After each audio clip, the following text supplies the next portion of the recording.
Good morning. The workshop on ASEAN online dispute resolution will soon commence. Please be seated and mute your mobile phones and other electronic devices. The workshop will be conducted in English with separate channels for simultaneous interpretation in Cantonese and Mandarin. You may pick up your headsets at the entrance of this room. For online participants, you may choose the preferred language as shown on the screen by clicking on the channel directly. You're recommended to use headphones for a better sound experience. There will be 4 panel sessions for today. If you have any questions, please scan the QR code. If you wish to submit your questions, you can type it in the chat box. Besides, for our in-person participants, you can write them down on the paper provided to you on your table. Our staff will collect the questions from you. For online participants, please type your questions in the message box. We'll address them together at the Q&A session. 各位嘉賓，大家早上好。香港法律週2022東盟網上爭議解決工作坊，網上爭議解決可促進東盟及香港企業的跨境貿易和投資即將進行。請大家盡快就座，並且將手提電話調校到震機嘅模式。今日嘅論壇將用英語進行，並設有粵語同普通話嘅即時傳譯。你可以喺會場嘅門口領取即時傳譯耳機。頻道1為英語，頻道2為粵語，頻道3為普通話。線上嘅與會者，請你點擊直播框旁邊嘅語言按鈕，去選擇收聽嘅語言。今日一共有4場嘅專題討論，每一場結束之後都設有問答環節。如果你有任何問題，可以將問題寫低並且交俾我哋嘅工作人員。你亦都可以掃描問答環節嘅二維碼，直接將你嘅問題輸入至問題系統裏邊就可以㗎啦。如果需要任何協助，請舉手，我哋嘅工作人員將為你解答。線上嘅與會者，請直接將你哋嘅問題輸入至問題框、聊天框就可以㗎啦。我哋嘅嘉賓將會喺問答環節去回答大家嘅問題。為咗最佳嘅觀賞效果，我哋建議喺網上收睇直播嘅觀眾可以使用耳機去參與是次嘅活動。多謝。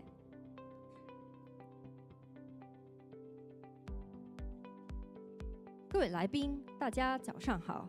香港法律週2022東盟網上爭議解決工作坊，網上爭議解決可促進東盟及香港企業的跨境貿易和投資即將開始，請大家盡快就座，並把手機調到靜音的模式。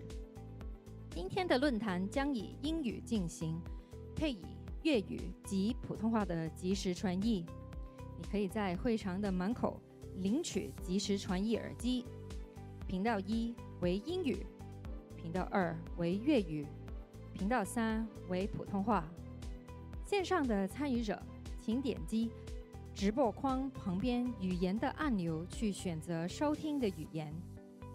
今天我們一共有4場的專題討論，每一場結束後都設有問答環節。如果你有任何問題，可以把問題寫下，然後交給我們的工作人員，或者你可以掃描問答環節的二維碼，直接把你的問題輸入至我們的問題系統就可以。如果需要任何協助，請舉手，我們的工作人員將為您解答。線上的參與者，請直接把你們的問題輸入至聊天框便可以。我們的嘉賓將在問答環節回答大家的問題。為了最佳的觀賞效果，我們建議在網上收看的觀眾可以使用耳機去參與這次的活動。謝謝。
Ladies and gentlemen, our workshop is about to start, so please wait patiently and please be seated.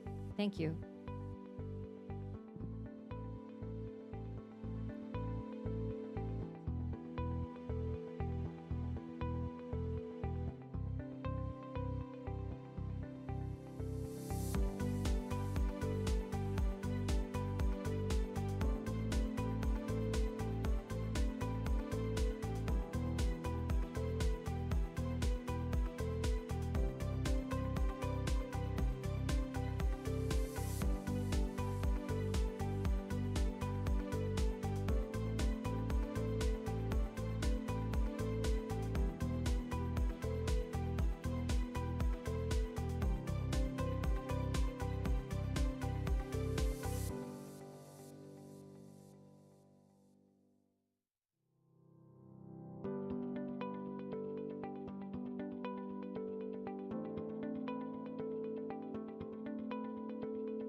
Secretary for Justice, Mr. Paul Lam, Deputy Secretary for Justice, Mr. Chung Kok Kwan, distinguished speakers and guests, ladies and gentlemen, good morning.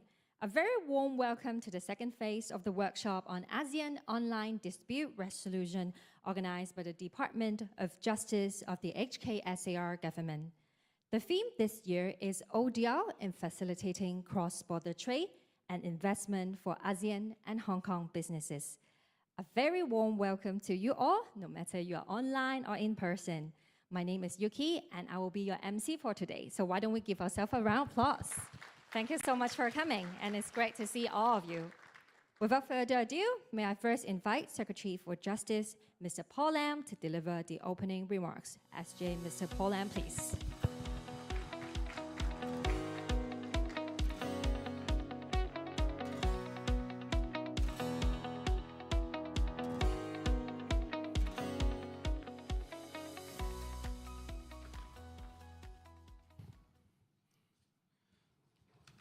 Professor Tirado, Consul General, distinguished guests, ladies and gentlemen, good morning. It gives me great pleasure to welcome all of you on behalf of the Government of Hong Kong, in particular the Department of Justice, to the workshop on online dispute resolution today. Building on the success of Phase 1 of the ASEAN workshop on ODR last year, we are organizing Phase 2 of the workshop this year with the theme ODR in facilitating cross-border trade and investment for ASEAN and Hong Kong businesses. With the relaxation of travel restrictions in Hong Kong, we are glad that we have representatives from ASEAN member states, the ASEAN Secretariat, and guests joining us physically in Hong Kong today. The ASEAN has been one of the major trading partners of Hong Kong since the ASEAN-Hong Kong-China Free Trade Agreement and related investment agreement has fully entered into force in February last year. The already very close economic cooperation between us has been further strengthened. In 2021, ASEAN was Hong Kong's second largest trading partner.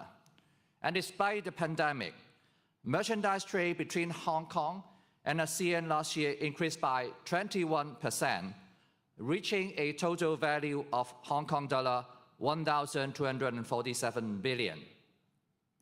Besides, ASEAN was Hong Kong's second largest supplier of goods last year. About 17% of Hong Kong's total imports, more than 900 billion, were sourced from ASEAN. In investment, ASEAN ranked 4th among Hong Kong's destinations for outward direct investment and 6th in inward direct investment at the end of 2020. In particular, over the past few years, e-commerce has expanded remarkably, both within and across the borders. The rapid growth of e-commerce have given micro, small, and medium enterprises, the so-called MSMEs, plenty of opportunities to expand their businesses. It's foreseeable that e-commerce and digital economy will continue to grow and play an important role in post-pandemic recovery and regional integration. Now, with the increase in cross-border trade and investment, it's inevitable that disputes may arise from time to time. In particular, the disruption of the global supply chain caused by the pandemic has given rise to quite a number of cross-border disputes in the past couple of years. An effective means of dispute resolution has become more crucial than ever for cross-border trade and investment. When we are on steady track to recovery from the pandemic, disputes arising from supply chain disruption continue to linger and daunt businesses, especially the MSMEs. In ASEAN, there are a total 70 million MSMEs, accounting for over 97% of the total establishments in ASEAN member states. In order to maintain good cash flow, MSMEs are in desperate need of speedy and cost-efficient means to resolve their disputes. Meanwhile, there has also been an increasing demand for effective mechanisms to resolve disputes involving online cross-border transactions. Owing to the unique nature of these cross-border disputes, it is not geographically or financially feasible or practicable for MSMEs to have these disputes resolved through traditional court litigations or in-person alternative dispute resolution mechanisms. With the help of information and communication technology, online dispute resolution provides a cost-effective and efficient solution to cross-border disputes. As noted in the UNCITRAL technical notes on ODR, ODR can assist the parties in resolving the dispute in a simple, fast, flexible, and secure manner, without the need for physical presence at a meeting or hearing. Through ODR, individuals and MSMEs can utilize technologies in a full spectrum of dispute resolution services conveniently and expeditiously, enhancing their accessibility to justice. With the quick electronic resolution and enforcement of dispute across borders, bridging barriers of different languages and legal jurisdictions, ODR can also provide more confidence for MSMEs to engage in cross-border transactions. And furthermore, by saving MSMEs time and resources in resolving disputes, they can focus more on exploring new business opportunities and expanding their markets. And therefore, ODR is conducive to regional economic growth and development in general. In recent times, ODR has been widely used in various contexts and was promoted regionally and internationally. We can see businesses using ODR as part of their customer services to handle complaints. Courts from different jurisdictions are also exploring how to implement ODR as part of the judicial process to further enhance access to justice. This year, the Asia-Pacific Economic Cooperation, APEC, launched the APEC Collaborative Framework for ODR of Cross-Border Business-to-Business Dispute, the APEC ODR Framework. and a number of ODL service providers have already been listed under this framework. In addition to the development under APEC, the ASEAN Committee on Consumer Protection launched the ASEAN Guidelines on ODL in April this year as one of the deliverables of the ASEAN Strategic Action Plan on Consumer Protection 2025. The ASEAN Guidelines aims to assist ASEAN member states in setting up or improving their national ODL system to help resolving e-commerce transactions, as well as suggesting proper design and management of an ODL system. With regional and international collaborations, as well as the joint efforts across the governmental sectors, the business sector and the dispute resolution sector and ICT sector, ODL is developing rapidly. Now, in the light of all these developments, Hong Kong has been taking active steps to promote and contribute to the development of ODL in this region and beyond. Hong Kong, China has opted into the APEC ODL framework since 2020. The eBram Center in Hong Kong is one of the listed ODL service providers under the APEC ODL framework, providing comprehensive ODL services equipped with advanced technologies. The Department of Justice has also launched the Inclusive Global Legal Innovation Platform on ODL in collaboration with the United Nations Commission on International Trade Law to keep track of international development of ODL and study various issues on the same. Besides, under the auspices of the Asian African Legal Consultative Organization, ALCO, and with the support from the Central People's Government, the ALCO Hong Kong Regional Arbitration Center was officially opened in May this year. A specific mandate for this ALCO Hong Kong Regional Arbitration Center is to promote the growth and effective functioning of arbitration and other dispute resolution services, including, of course, ODL. All these developments have highlighted the role of Hong Kong in the international development of ODL and the readiness of Hong Kong and our professionals in offering ODL services for ASEAN and Hong Kong businesses, which require an efficient and inexpensive means to resolve their disputes by ODL, as well as for those in need of capacity building for ODL. We look forward to collaborating further with ASEAN on our economic and technical cooperation, particularly in strengthening the ODL capabilities in this region and beyond. Last but not the least, I must thank the ASEAN Secretariat for their continuous support. I hope all of you will enjoy the workshop today with meaningful and insightful presentations and discussions. Thank you very much. Thank you, Mr. Lam. Please be seated.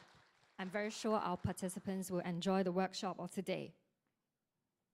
Up next, may I invite Professor Ignacio Tirado, the Secretary General of the International Institute for the Unification of Private Law, UNIDROIT, to deliver the keynote speech. Professor Tirado, please.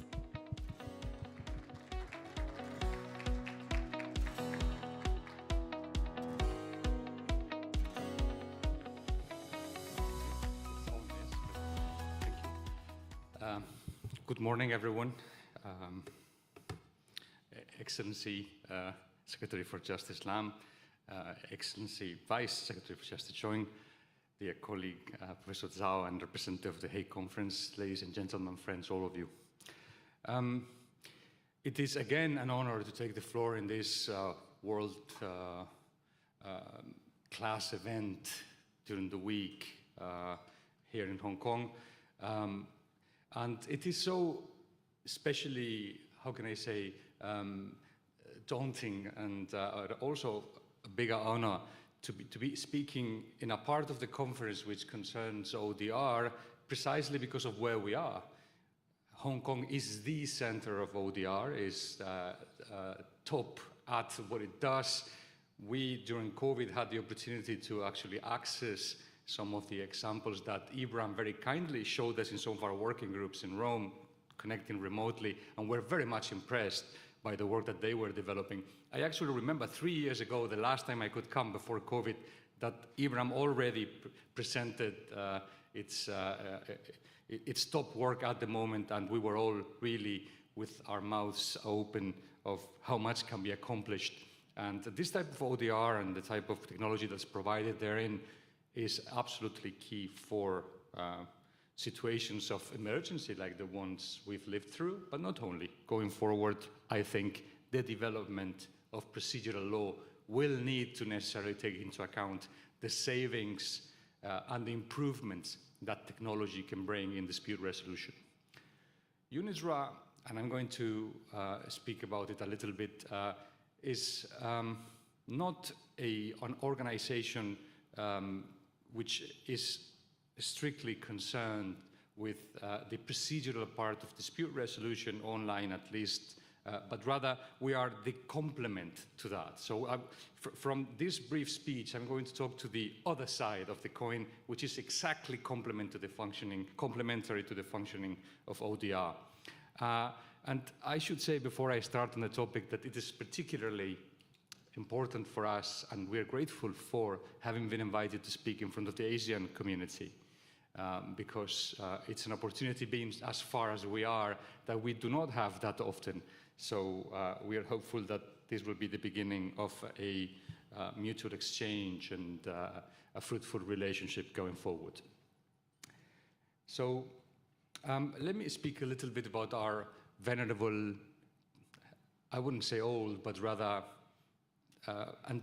a venerable institution, which is UNIDROIT, an organization which is almost 100 years old, based in Rome, Italy, and which has been working on harmonization and unification of law for almost 10 decades now. It was created in the context of the League of Nations, which was that ephemeris body, the first global attempt at creating a global community of countries that would bring peace. It was in 1926 that this was created, therefore several decades before the United Nations itself, and the spirit of the League of Nations is something which is embedded very much in what we do and what we try to achieve. Our organization has currently 63 member states. You can see there the map, which has too many blank spots in the Asian region, and this is something we would really like to amend going forward. 63 states, however, that account for almost 74% of the world population and over 90% of the GDP. If we consider connected states, therefore those states that have at least ratified one of our instruments, our constituency goes all the way up to 127 states, a very important portion of the world. What we do, as I said before, is work in this setting up of standards to modernize and harmonize private law. And we do that not alone. We do that in an ecosystem of transnational law organizations. And we do this mostly together with our sister organizations, the Hague Conference on Private International Law and the United Nations Commission on International Trade Law. That's why we are called the Three Sisters. And that is a picture of the Three Sisters, a mountain in Australia. I normally need to clarify that part. The work that we do is not ever overlapped, but rather coordinated and in strict cooperation. This is especially evident with our friends and with our sister from The Hague. They do private international law, we do international private law. So it's a perfect complement that we very much enjoy. We do not only work with our two other sisters, we work hand in hand with some of the most relevant law reformers in the world. Many of our work, of our standards have been adopted and taken to countries by the World Bank, the IFC, the EBRD, the FAO. So this is international financial organizations, but also UN-based entities which work on the ground with countries in legal reform.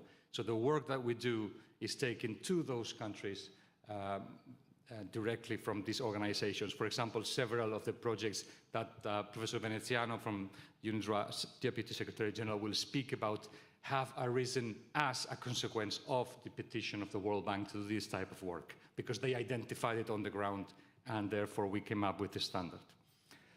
The work we do covers a wide range of private law matters, as you can see: contract law, secure transactions, investment law, access to finance, law and technology, capital markets. Sustainable development is a key part, and I cannot forget, of course, private law and agriculture, which is an area which I believe can prove very important in Asian countries because of the size of the agricultural sector in their economy. Agricultural, in part, in some of our instruments, including fishing and including farming and including adjacent parts of it. So let me get a bit to the substance. Let me make a modest proposal here.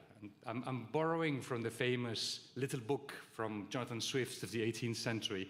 And the reason why he's cooking some children is that his main theory was obviously a satiric book.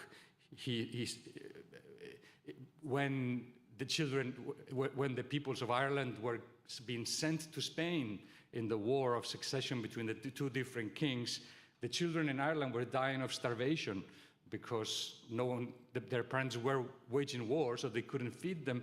And his modest proposal was to give the children to eat, so the children wouldn't be starving and the parents wouldn't be. So this is obviously a joke and is naturally taken as a proposal which is always daunting and daring, but also clever and witty, because we can't lose the sense of humor even in moments such as this.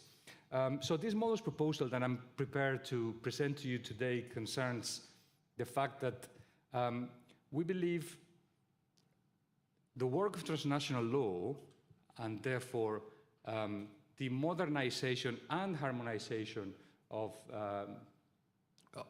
global transnational standards actually avoids disputes, and avoids disputes to a large extent. And I'll explain a little bit why and how it does it. And that is where I say we are talking about how to avoid disputes. When disputes are unavoidable and they arise, as they always arise, then we have our ODR to solve them. What transnational law institutions do is they enhance legal certainty.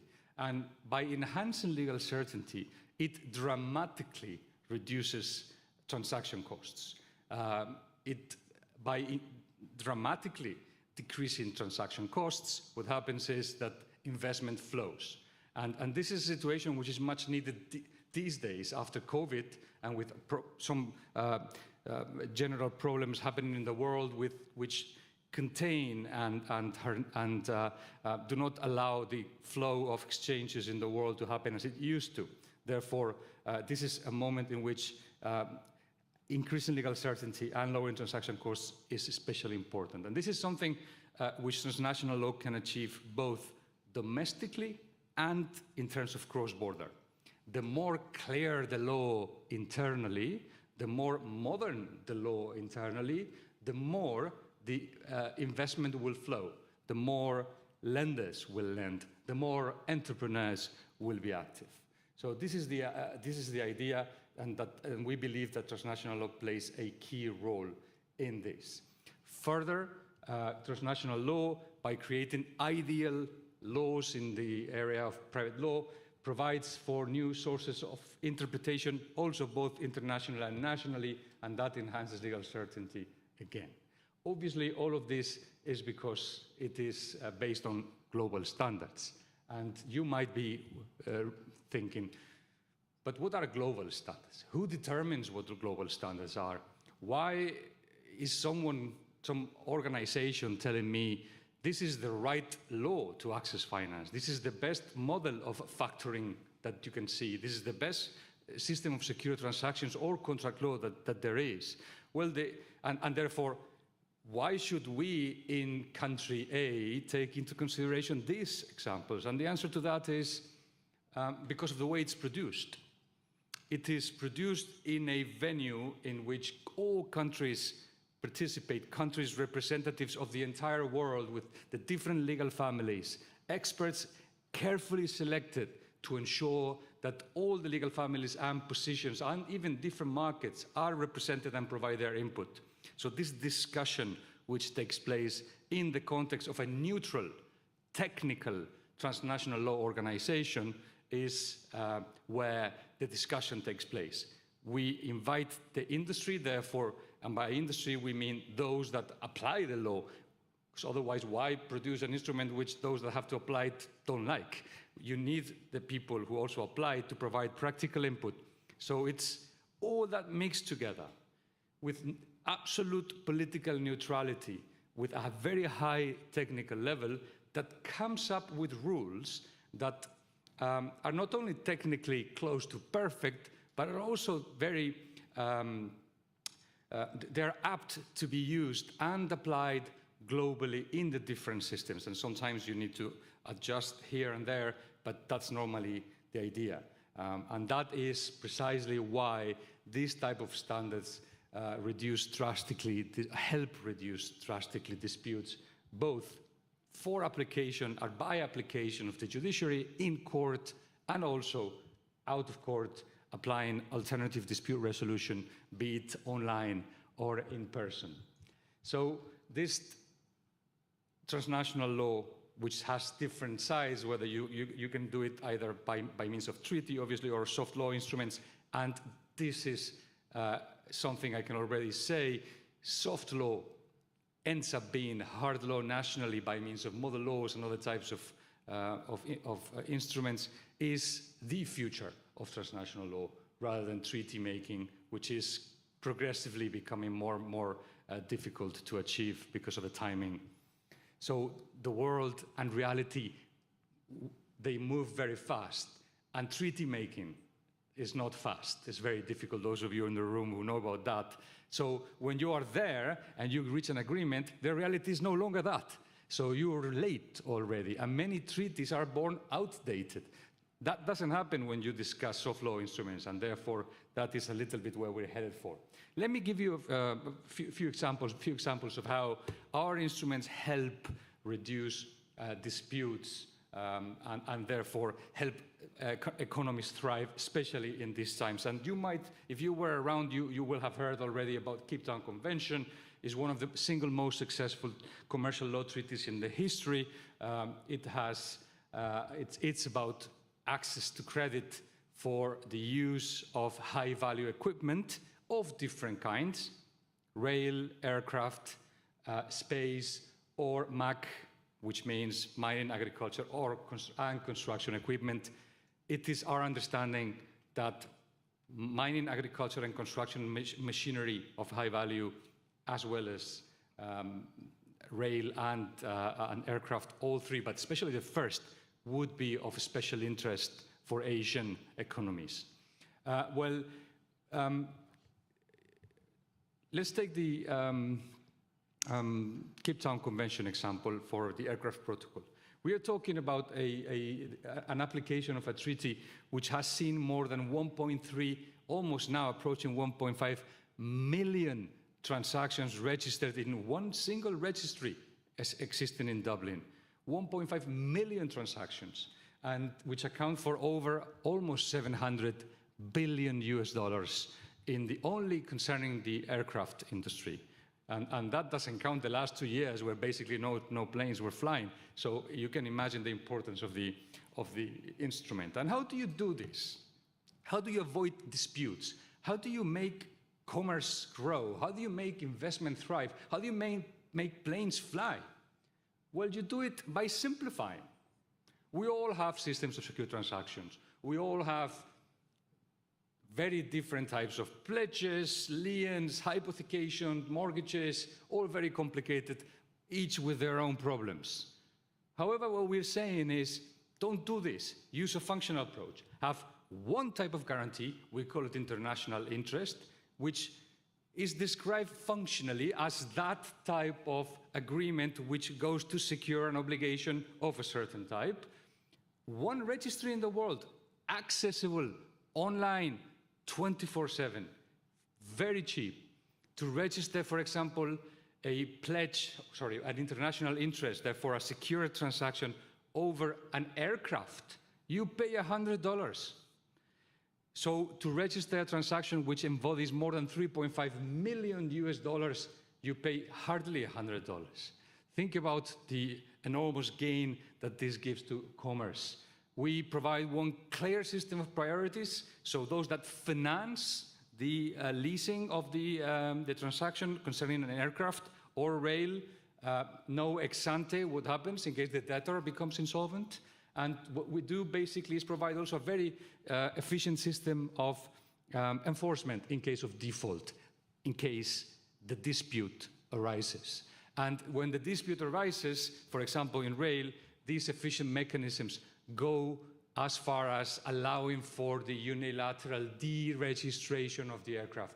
What can be more efficient than deregister an aircraft, which means you can't fly, which means you can't have insurance, therefore you can't fly. So there's no need to waste months in trying to get a solution in court. It's a very efficient system. And you might think, yeah, maybe too efficient, isn't it? Because what if there is a dispute, this debtor thinks that this shouldn't be the case? Well, COVID has presented us with an extraordinary opportunity to see how the treaty works.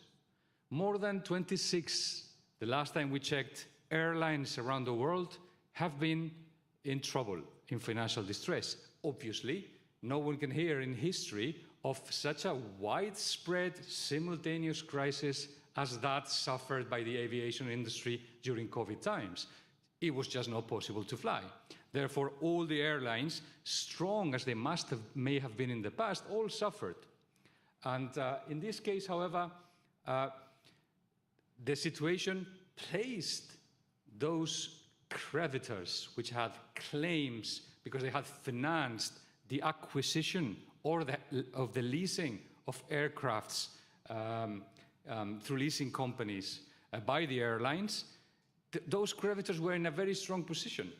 They could have, because events of default happened, because the airlines were being restructured, could have triggered their ability to repossess the aircraft, could have triggered the possibility to deregister the aircraft. Did they? No. Very, very few cases have happened, and they concerned very small airlines which were non-viable. So why didn't they? Because creditors behave, when they do and they should, in a beneficial, ordinary, orderly way. So it was in their own interest to make sure that they kept their possibility to always be repaid out of the collateral, out of the aircraft. But if the airline is a good business, it made no sense to repossess the aircraft. A leasing company doesn't want to have 20 aircrafts in its warehouse. It prefers that they stay with the airline. So it was a win-win for both parties. So they very intensely contributed to the restructuring of the airlines.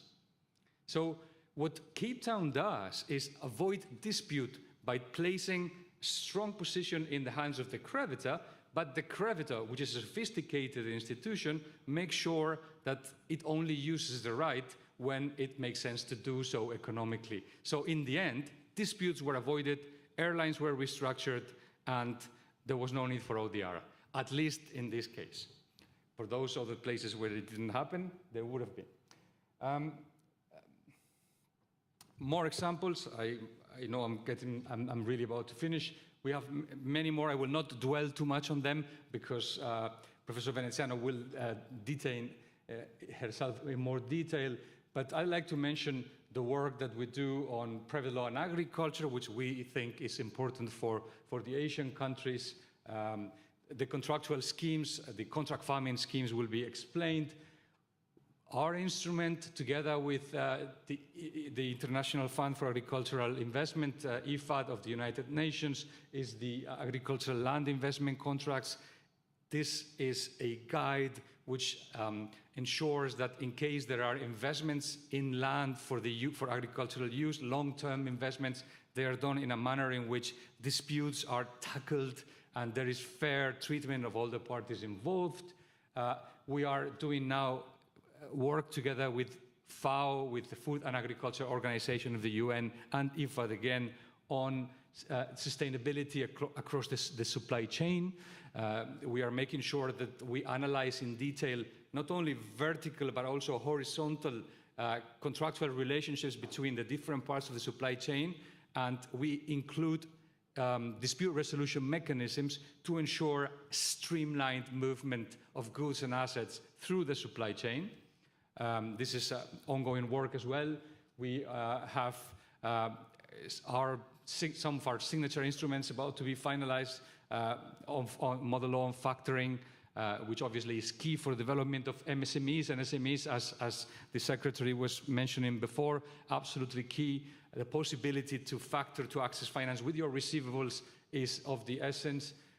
Even more important for agricultural entrepreneurship, the possibility to access credit by depositing the crops in a warehouse, automatically getting a warehouse receipt, which you can discount and trade on platforms online, so you can access credit directly. All of this done through electronic platforms and in a way in which dispute resolution is ensured. We have the work, of course, on the signature instrument of UNIDROIT, the UNIDROIT Principles on International Commercial Contracts. Together now, we are partnering up with the International Chamber of Commerce to produce clauses and a legal analysis, private law analysis of investment contracts from the side of the UNIDROIT principles. We are, of course, doing a lot of work on the technological side, which is directly related to ODR disputes when they happen. Allow me to mention our work on digital assets and private law, but also the new work we are about to begin on the private law part of voluntary carbon credits, which is also a very important part of sustainable growth and sustainable development. And let me just finish by thanking you for your time and for your patience.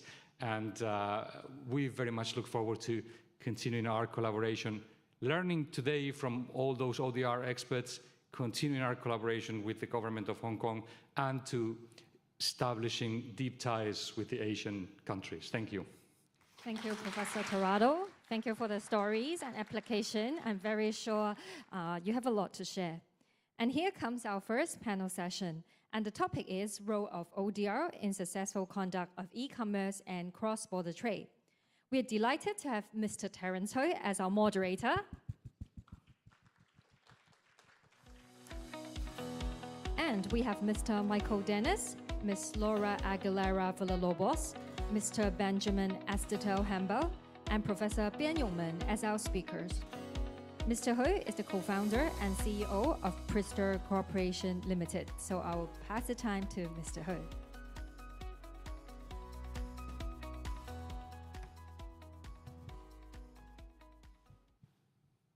Distinguished guests, ladies and gentlemen, good morning and welcome. My name is Terence Hui, CEO of Prister Corporation. Let me start with workshop with expression of gratitude.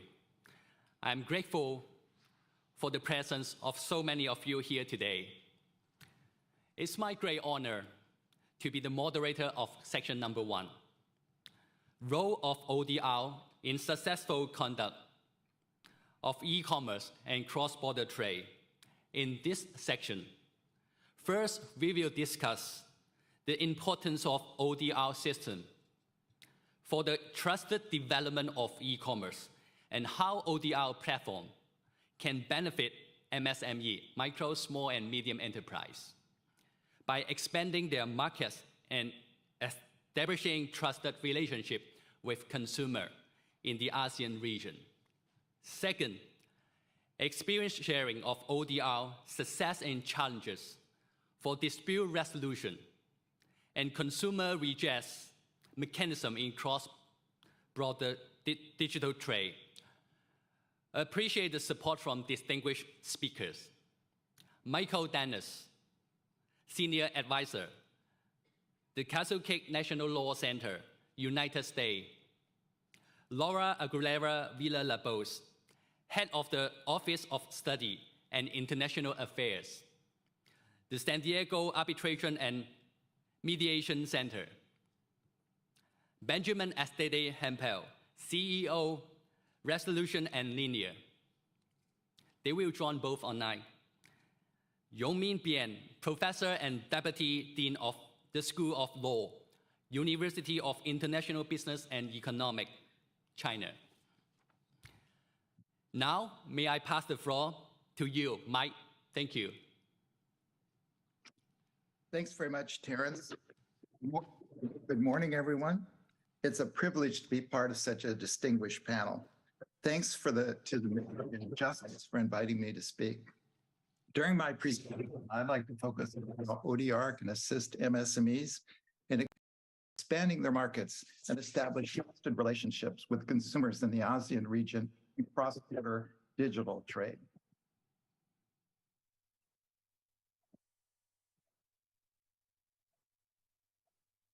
There we go. E-commerce has the power to rapidly transform any economy or region. It equals 30% of global gross domestic product.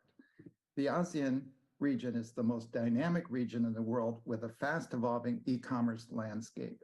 The region is expected to expand its e-commerce by over 20% in 2022 and is on track to become the fourth largest market by 2030.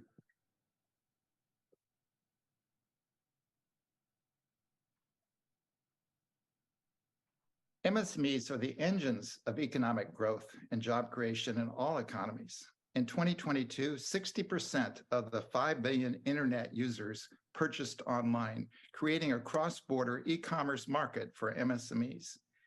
International e-commerce allows ASEAN MSMEs to build back better after the pandemic, compete and grow by reaching new suppliers, processors, and buyers.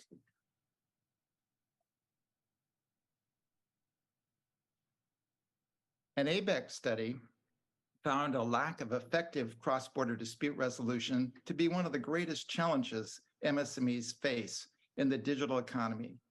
58% of respondents cited it as a major or severe problem. In emerging economies, that number rose to 74%. Theoretically, disputes could be handled by the courts. In practice, the courts don't work well for cross-border issues involving the global supply chain and MSMEs. They're too tied to geography, jurisdiction, and in-person enforcement, and cannot cope with cross-border low-value disputes. In fact, the courts already struggle to keep up with offline domestic case volumes. According to the bank doing business reports on enforcing contract, it took on average 578 days to resolve a simple domestic commercial contract dispute in the ASEAN region at a cost of 43.4% of the claims values. Even if special courts were created or systems were made more efficient, the cost of local counsel, travel cost, plus issues of culture and language means that MSMEs don't have practical access to the courts.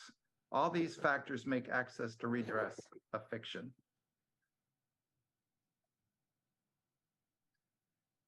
In-person arbitration is the predominant form of dispute resolution in cross-border trade. Firms like arbitration due to the expertise and neutrality of the decision maker, confidentiality of the proceedings, a lack of familiarity with the courts and laws in foreign countries, and enforceability under the New York Convention. But arbitration is too slow and expensive for e-commerce supply chain disputes. UNCITRAL has developed simplified arbitration rules with a time limit of 6 months for resolving disputes, which is still too long for MSMEs. As a friend of mine said, MSMEs couldn't afford the coffee at most arbitration centers.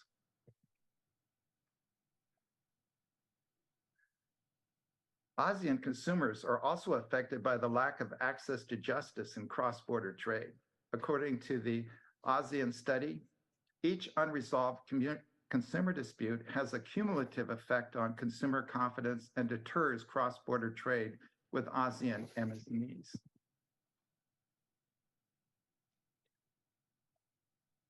ODR provides a viable remedy for consumers, MSMEs, and lowers the risk for ASEAN MSMEs wishing to enter the transnational digital economy. In July, ASEAN issued guidelines for implementing ODR and is contemplating a regional ODR framework for resolving cross-border commercial disputes. Let's take a look at the international and regional frameworks that already exist for ODR for MSMEs and consumers. The UNCITRAL technical notes on ODR establish basic procedural recommendations or good practices for ODR. Under the UNCITRAL technical notes, ODR technology assists buyers and sellers in resolving disputes in a simple, fast, flexible, and secure manner without needing physical presence at a meeting or hearing. UNCITRAL ODR keeps cost in proportion with the underlying value of the transaction. It allows participants to engage in the process at the time and place best suited to their needs. Under the UNCITRAL ODR technical notes, a technological platform establishes the framework that allows the parties to resolve the dispute electronically. The parties communicate via the ODR platform without the intervention of a neutral person, seamlessly navigating through a myriad of dispute resolution options. The ODR administrator is responsible for process issues, including fairness, due process, transparency, accountability, neutral appointment and selection, and the performance capabilities of the ODR platform. The ODR platform must be highly secure. The UNCITRAL technical notes provide for different stages of the dispute resolution process: negotiation, mediation, and possibly arbitration. The stages act as a funnel, so most disputes are resolved by negotiation or mediation, and only a few cases escalate to an online arbitrator. Studies show that long procedures create dissatisfaction even for the winner. With ODR, negotiation is software-led for speed, efficiency, and cost effectiveness. If no settlement is found, the case may escalate to a neutral, selected from a list of approved neutrals. The neutral delivers online mediation and, if required, online arbitration. The UN General Assembly has endorsed the UNCITRAL ODR technical notes, recommending that all states and other stakeholders use the technical notes in designing and implementing online dispute resolution systems for cross-border commercial transactions. For most e-commerce disputes, ODR is the only practical redress option. The EU ODR platform was implemented in February 2016 to facilitate independent, impartial, transparent, effective, fast, and fair out-of-court resolution of disputes between consumers and traders online. Complaints are submitted via an online form and referred to a national ADR entity that provides online mediation and/or arbitration. In 2020, the EU ODR platform had over 17,000 formal claims, 50% of which were cross-border. Although traders are not required to participate in formal ADR, a few do, about 1% in 2020. Nearly half engage in informal negotiations with consumers on or off the platform.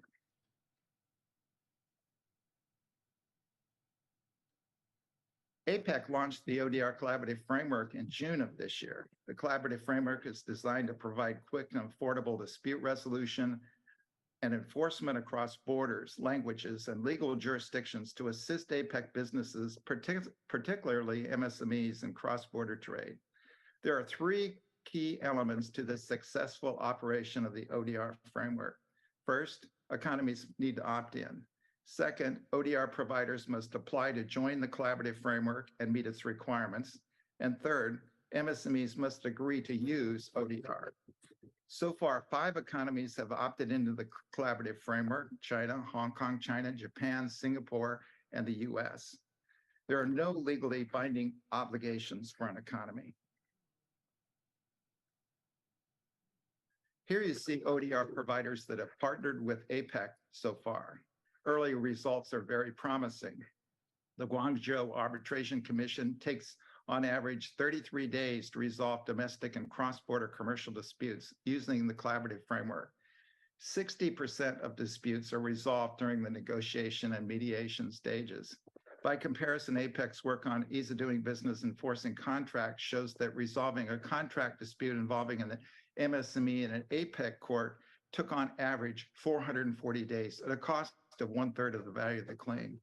ODR is faster than courts by 400 days. It saves time, travel, and lawyer costs for APEC MSMEs. APEC economies and the collaborative framework have a crucial role in promoting ODR to MSMEs and the legal community. Surveys show that microenterprises tend to work without clear contracts and dispute resolution clauses, which leaves them vulnerable in case of a dispute. Widespread adoption of ODR would promote a culture of contract. It would drive down risk and make MSMEs more competitive by lowering cost. ODR brings economic advantages for sellers and buyers in the supply chain.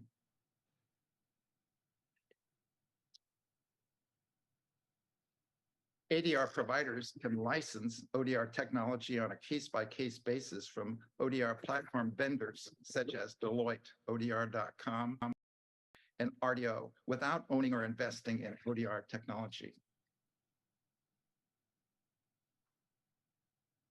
Several APEC economies have suggested extending the collaborative framework to business-to-consumer B2C disputes. B2C was initially excluded from the collaborative framework because the dispute amounts are small and outcomes are difficult to enforce across borders. And secondly, that consumer laws vary widely within APEC. The APEC rules can accommodate differences in consumer laws. Article 2 of the APEC rules provide that the rules govern unless they're contrary to applicable mandatory laws, such as applicable consumer protection laws. Economies might also be able to overcome enforcement difficulties for consumer awards if the ISO successfully develops an ISO trust mark. The collaborative framework makes special reference to the possible use of trust marks to assist in enforcement. And Yoshi Hayakawa will have more to say on that later today.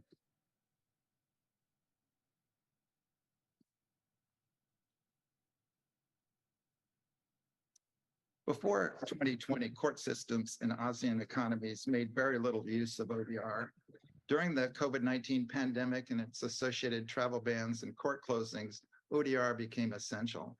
Today, elements of ODR have been implemented in almost every ASEAN economy. But courts are still not the answer for consumer needs and cross-border disputes. The Hague Judgment Convention entered into force in September and provides rules for enforcing court judgments across borders. It provides special protection for consumers as the weaker party following EU law. Consumers can only be sued in their own jurisdiction unless they expressly consent to the jurisdiction of another court. But the convention also protects businesses and party autonomy by permitting states to refuse to enforce a judgment against a business if it's contrary to a choice of court or arbitration clause. ASEAN economies that are APEC members are making efforts to promote ODR to their MSMEs and get ready to opt into the collaborative framework.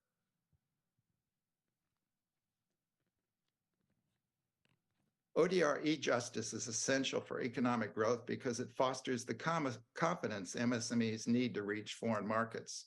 ODR would be a game changer for the millions of small businesses and consumers in the ASEAN region who are without access to commercial justice. It would also facilitate the participation of women-owned businesses in cross-border trade. The APEC ODR collaborative framework and rules represent a unique opportunity to implement ODR in ASEAN economies that are APEC members. For ASEAN economies that are part of APEC, opting into the collaborative framework is essential to enable national MSMEs to expand their consumer base and build back better after the pandemic. APEC ODR principles could also be implemented in the remaining ASEAN economies to effectively expand ODR to the whole ASEAN region. ODR in the ASEAN region can become the cornerstone for the next justice system.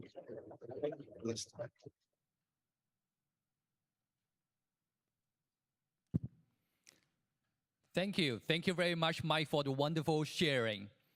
And May I pass the floor to Laura and Benjamin, please?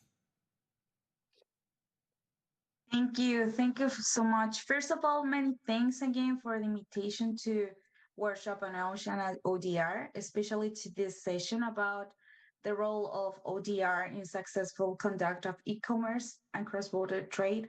For our institution, CAM Santiago, it's a great pleasure to have the instance to share our experience in online dispute resolution with Benjamin. Let me see if I can change the slide.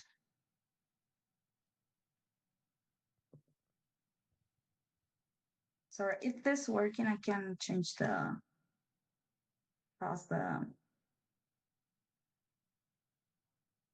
slide. So okay, I'm gonna go forward. I would like to start really briefly, giving you some context about who we are and what we do. So the Santiago Arbitration and Mediation Center is a nonprofit institution established in 1992 by Santiago Chambers of Commerce. Our institution has become, on these 30 years of life, a referent leading dispute resolution administration in arbitration, mediation, and dispute boards. Sorry. During these years, one of the most important pillars of CAM Santiago has been the access to justice, a prompt, efficiently, and easy way to access to justice. And in the path of achieve and have an active role in the legal community, our institution always know that technology is an important tool to be considered in this equation, right? Justice plus technology plus dialogue. Well, in this scenario, technology and justice has become a necessity and crucial tool. We are going to talk about three pillars nowadays crucial in trade and e-commerce, right? Thinking that in cross-border transactions, of course, it could be a conflict and how we can improve this dispute resolution. Yeah, already Mike gave us some insight about that.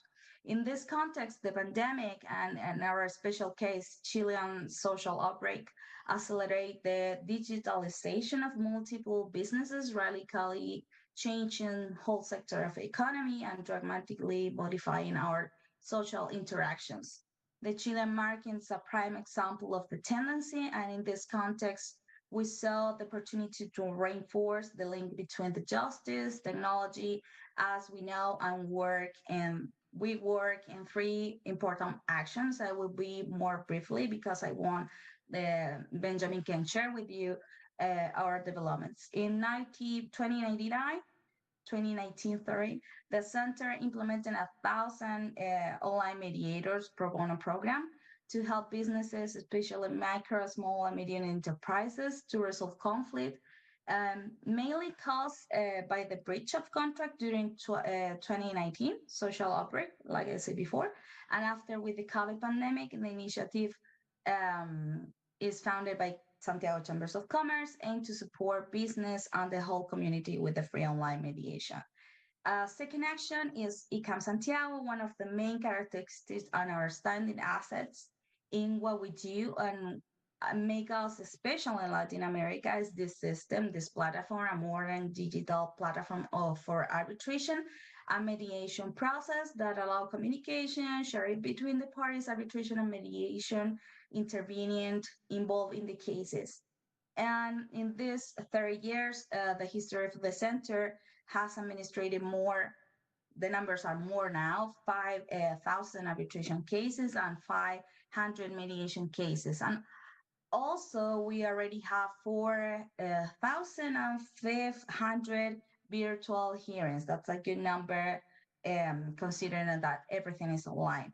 And the third important pillar for us in like an action for CAM Santiago, it's online dispute resolution development. Like I said before, technology is one of the most important assets. So we work development digital platform in two lines. First, B2B, business to business, and secondly, business to consumer. Like Benjamin is gonna talk to you about that development later. And as a part of the steady strengthening of our institutional presence, CAM Santiago has been cooperating since late 2018 on development of APIC, collaborative framework for online dispute resolution, like Mike said, and on the implementation of ODR Camp Santiago platform. And after, we already be part in IGLIB, right?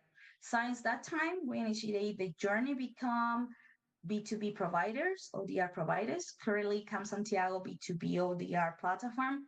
It is in a pilot stage, ready for further advances by APEC, and of course, the opt-in of our Chilean government. That this is a really discussion and kind of a thing that we talk all the time with Mike's. So we hope in the future Chile really do the opt-in.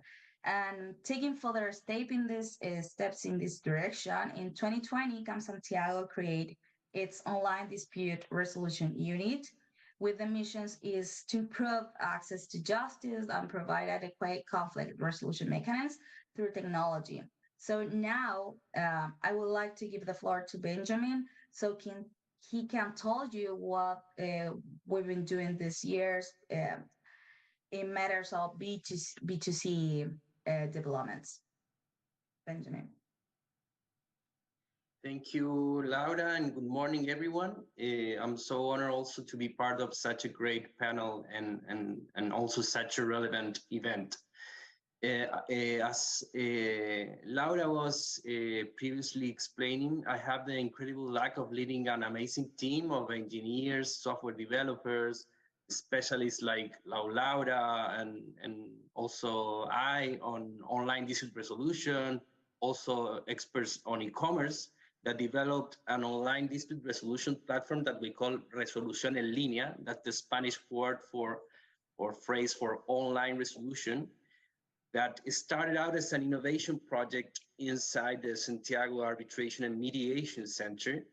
And now we have spun off of the center this platform to further develop it and even make possible for other institutions to use this same technology. So together with the help from industry experts, the e-commerce committee at our local chamber, the Santiago Chamber of Commerce, and the business community, we built a collaborative platform for helping both merchants and consumers to help them resolve conflicts or problems in e-commerce in a fair, simple, and efficient way. And the way we do it is harnessing the power of algorithm-assisted negotiation mechanism that's been available in e-commerce and marketplace, leading marketplaces such as eBay or Amazon, but weren't previously available for the big mass of e-commerces in Chile and also Latin America or other regions. And in the next slides, we are going to show you how this project has been developing and maybe tell you about this concrete experience as a kind of a case study. So now we have a team that's special inside the Santiago Chamber of Commerce that is developing this platform. He is part of the team that is behind the scenes. And we've achieved some important milestones for us. For example, in 2021, last year, we were recognized as some of the best digital projects by the World Chambers competition of the World Chambers Federation. That's an initiative by the International Chamber of Commerce. And we also reach more than 160 brands, that's e-commerce merchants that are working with the platform right now. We also are working with some of the most distinguished experts in the field. Colin Rule, it's former director for online dispute resolution at eBay and PayPal, a really important voice in the online dispute resolution community, and is joining us as an advisor from this year on. And we also working in a collaborative agreement with ODR.com That's an important provider in the United States of America and Canada. So the problem we solve with Resolución en Línea, or this online dispute resolution platform, is the problem of disappointed customers, the problem of clients having a bad experience that not only affects their current relationship with a brand or merchant in the e-commerce, but also that disappointed experience gives way to losing trust in that e-commerce. So everyone here in this room is a consumer. We are all consumers in some time of the day. So with that in mind, it's important to remark that without trust, commerce and e-commerce simply wouldn't exist. And the consumer's first treatment is reaching more importance every day, not only from the dispute resolution side of things, but also from the business side of things. And we now have e-commerce marketplace that are really customer-centric, and that's an opportunity for developing online dispute resolution and alternative dispute resolution with consumers.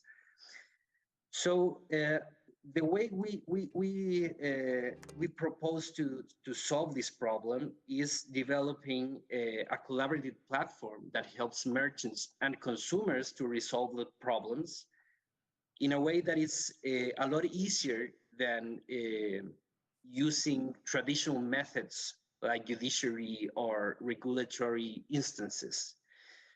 So our platform is a digital place where we can bring together consumers, merchants, mediators, and also business communities as chambers or business associations to make possible to resolve problems in e-commerce in less than 48 hours, in less than 24 hours in some cases, thanks to the power that algorithm-assisted negotiation has. And the process is based on a first stage where it's really easy for the consumer to find a resolution, because it's the consumer that has a problem, the one that chooses which solution he or she wants for that problem. And that's thanks to a customizable algorithm engine that we developed that is special for every merchant or every e-commerce subscribed to the platform. And when a solution is not agreed by using this dashboard, you can see how a merchant can reach agreements basically in 2 steps. They only need to confirm the solution proposed by the client or the customer, the consumer. And if that doesn't happen and the case needs or ask for a human third party to intervene, you can ask for help of professional mediators. And this works the same as Uber or Didi as a platform that can use the power of technology to bring together mediators, professional mediators. In this case, we elaborated a list of mediators specialized in consumer cases together with the Mediators Association and the Santiago Arbitration and Mediation Center. And these mediators can start working the case in totally online. We've had a great traction thanks to our close work with the e-commerce committee at our local chamber. We now work with more than 160 brands, from big brands with global presence like Under Armour or Samsung and Philips that choose to subscribe to the platform in a self-regulation and good practices scheme. And But also we are helping small entrepreneurs, small e-commerce to digitalize and jump on board this digital revolution, transforming their customer service channels with online dispute resolution that's completely stored in the cloud. More than 70% of cases are settled with an agreement thanks to this technology, and more than half of the cases are solved via an agreement in less than 48 hours, with 98% of that agreements reached by assisted negotiation without resourcing to the intervention of a human third party. So, what's the benefits for the merchants? And with this, I'm closing the presentation. It's saving time, money, is reducing cost of resolving conflicts, is protecting the brand reputation, having a next level customer experience, and also building trust.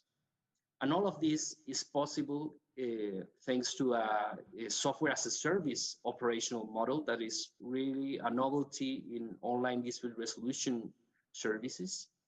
And every merchant that subscribes to the platform has a trust mark that identifies these merchants as a merchant that's compromised with the fair treatment of their consumers. So that's the story that we wanted to share with you. Just remark that we have the chance to transform justice together, and this digital revolution that we can bring together to justice is a really concrete way of doing e-commerce grow, and also facilitating investments all across the Asian region, but also across the world. So many thanks for your attention. Thank you very much for the insightful sharing from Laura and Benjamin. Now, may I invite the last speaker of the section number 1, Professor Bien. Professor, please. Thank you, Chair. Thank you very much. Good morning, everyone. I'm very honored to join today's workshop to share with you the experience of Chinese e-commerce platform in ODR for cross-border trade. So let me see. Okay. First, e-commerce is very important for Chinese economy, especially under the pandemic. E-commerce contributes 38.6% of Chinese GDP in 2020. I take Alibaba as an example. From April 2021 to March 2020, the annual global merchandise turnover of Alibaba Group reached $135 billion, of which $9.65 billion is from international commerce, up 25% year on year. Here I use the exchange rate of last year between the US dollars and the Chinese renminbi. If you use the exchange rate today, the value in US dollars will be a little bit smaller than the above figures. By March 31, 2022, Alibaba Group's global annual active consumers reached about approximately 1.3 billion. In 2021, the gross merchandise value of Alibaba ranked first in the world. Alibaba has two e-commerce platforms, one for B2C transaction and one for B2B transaction.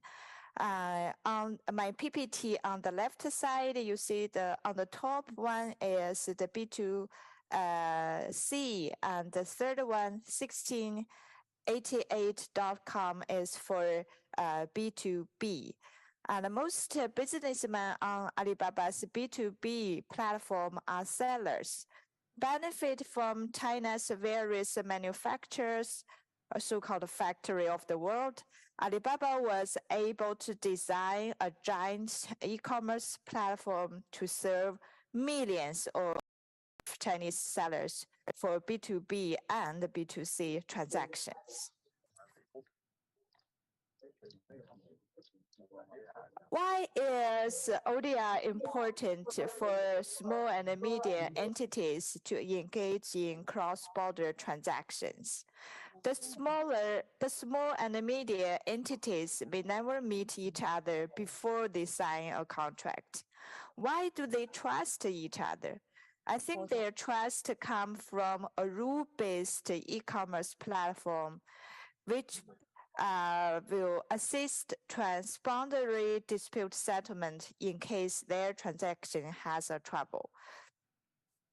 ODR is a core part of these online transaction rules. When Alibaba started its e-commerce platform, China had no online transaction rules or ODR. Parties had the rights, and today they still have the right to submit their disputes to traditional dispute resolution, such as court litigation or formal arbitration. However, with those choices available, parties choose to use ODR because ODR has great merits over traditional disputes resolution. First, I think ODR is very efficient and convenient. Normally, a dispute via ODR can be solved within just a few days, which is not possible if you go to the court for litigation. Alibaba's ODR is guided by AI system in the initial stage. The AI system, based on historical cases of contractual disputes, identifies and categorizes the problems and the claims corresponding to each problem. The applicant, often the buyer, initiated the ODR by clicking on the problems and the claim of his transaction. The AI will send this complaint to the seller immediately. Then the mutual negotiation started. According to Alibaba staff that I interviewed, 80% of complaints were settled by mutual negotiation facilitated by AI. The settlements are motivated by the following credit system and the payment guarantee, which I will explain soon. If either party is not satisfied with the facilitation of AI, he can press the button to ask for human intervene. And second, e-commerce platform may create its own carrot and sticks to drive ODR. Alibaba has developed a system of penalty points to punish merchants who do not settle disputes seriously. The punishment is merchants' future trading opportunities at Alibaba platform. Since many merchants have operated their business on Alibaba for many years and have built up good reputations, they certainly want to keep their commercial credits. The merchants who did not solve their disputes with clients will get penalty points. Parties will first be warned if they get up to 12 penalty points, and their trading rights may be suspended for 7 days if they get up to 24 penalty points. And the next, if their trading rights might be suspended for 15 days or 30 days if they get more penalty points. And in the worst case, the merchants may be forced to close his shop on the Alibaba's e-commerce platform. In addition to the above credit or penalty point system, there is also a payment guarantee system to work for the ODR. On the Alibaba's e-commerce platform, the seller won't get the money from the buyer directly. The money was paid to a third financial service institution of Alibaba. After the buyer received and accepted the goods, the money will be transferred to the seller. So if the buyer made a complaint immediately after receiving the goods, the seller won't get the money easily. So the seller has to engage the buyer for dispute resolution. And here is a very simple chart to show you the process of ODR and Alibaba's platform. I take the example of a case raised by a buyer because most complaints initiated by buyers. After the buyer raised a complaint, a negotiation started between the buyer and the seller, and if they reach an agreement, the e-commerce platform will facilitate the enforcement of the agreement. And if they failed in mutual negotiation, the Alibaba will intervene at the request of either party. After party presence evidence, Alibaba will make a decision and will enforce that decision. And for the enforcement, and first, the traditional way of enforcement by court is available if parties so choose. The party always have the right to submit the dispute to the court, including traditional court or internet court. China now have 3 internet courts located respectively in Hangzhou, Beijing, and Guangzhou.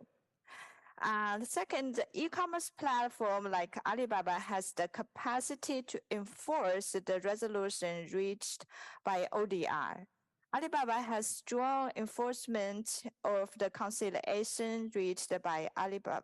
By the Alibaba ODR system. The winning party may get compensation from the platform first. Certain sellers with good reputation and integrity record can get a credit approved by Alibaba. The seller may use that credit to get finance to pay the buyer immediately after the conciliation. In case the payments of the buyer have not yet been transferred to the seller, those money will be refunded back to the buyer very soon.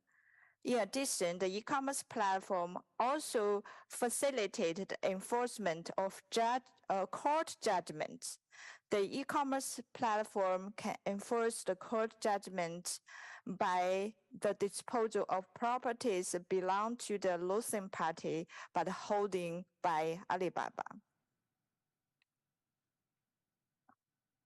In addition to dispute resolution, e-commerce platform also developed some trust mark to mitigate disputes. There are 2 kinds of trust marks of Alibaba works very well.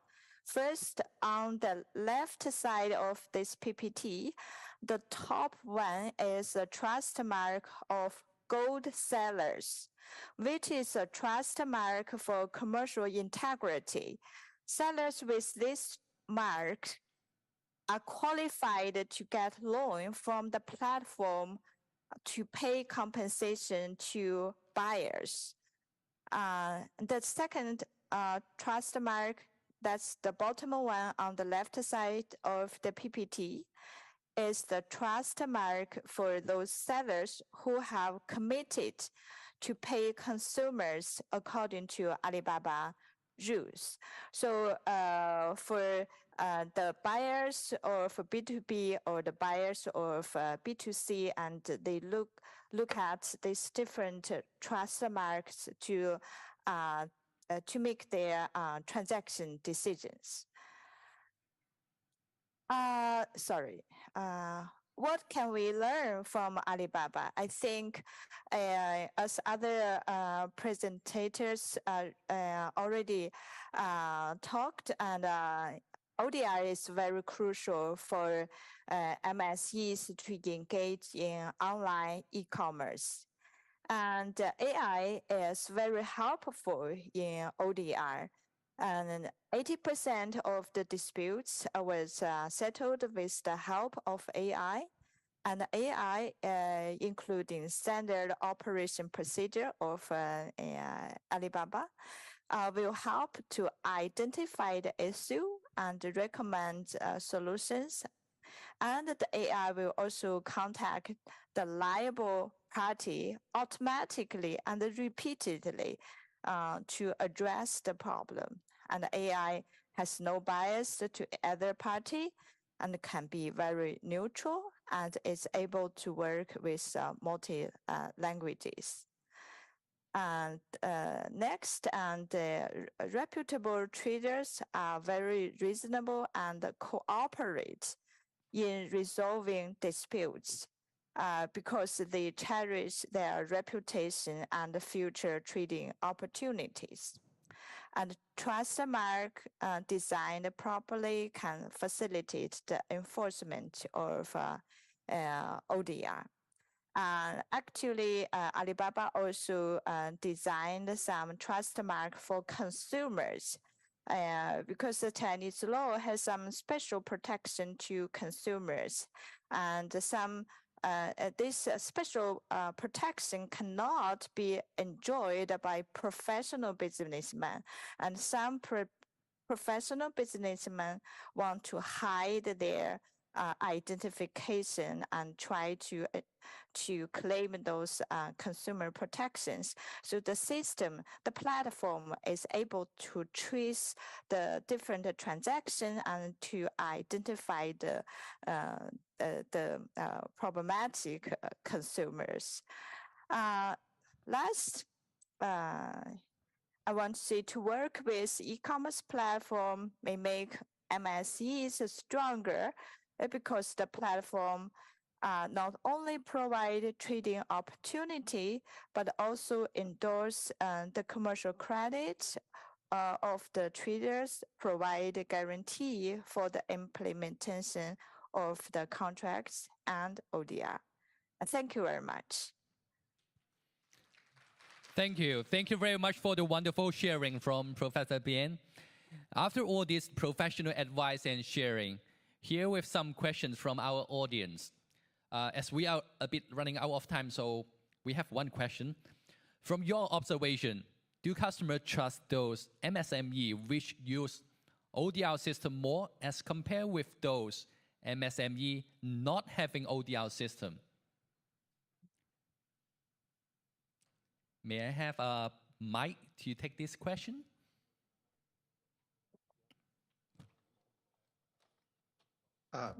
Certainly, and that's really a great question, and that really is what goes to the heart of what we're talking about. What we're trying to develop here is ODR systems that work across the board to build trust between MSMEs and consumers. Right now, I would have to say we've looked and we've seen that the courts don't really work as far as cross-border disputes are concerned. It doesn't work really to sign up business after a dispute arises. If you look at the EU ODR platform. Another option is the collaborative framework, but it's excluding business to consumer transactions right now. So yes, I think that that consumers right now would look to platforms like Alibaba, Amazon, eBay to resolve disputes. I think also the CAM Santiago model is fantastic. It works really well as far as domestic disputes are concerned. I think there's other similar platforms like that that I've seen as far as Parle in Quebec has a similar operation, and perhaps it doesn't resolve disputes as fast, but it does resolve a high percentage of disputes. So I think having ODR is essential to build consumer trust, and I think that consumers will go where they know that they can resolve the disputes through ODR, and right now that's on the platforms and platforms like ComSantiago. Thanks. Thanks, Mike. Thanks. What about Laura and Benjamin? Any special views? Or we could have Professor Bien. Yeah. Oh, can I? Yes, please. Okay. For me, as a consumer, I certainly will choose to use the e-commerce platform with ODR as a future dispute resolution. This option is very important for me because I actually don't know the seller or the trader. I trust the e-commerce platform, and I also trust the ODI. Just if something happens and I can get some remedy, certainly a transaction with ODI is preferential for me. Thank you. Thank you. Okay. Once again, thanks for all the fantastic sharing from all the speakers about ODR. Before ending our section, let's give a round of applause to all the speakers. Thank you very much.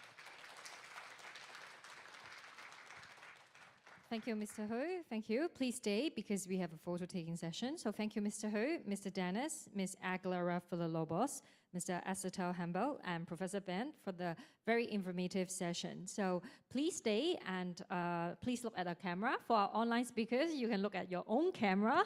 And for Mr. Hu, you can look at our photographer because this is something that's very unique. So you can prepare your smiles. Make sure you give a bright one. All right. So I can. All right, 3, 2, 1. Thank you very much. One more, I think, at the back. Yep.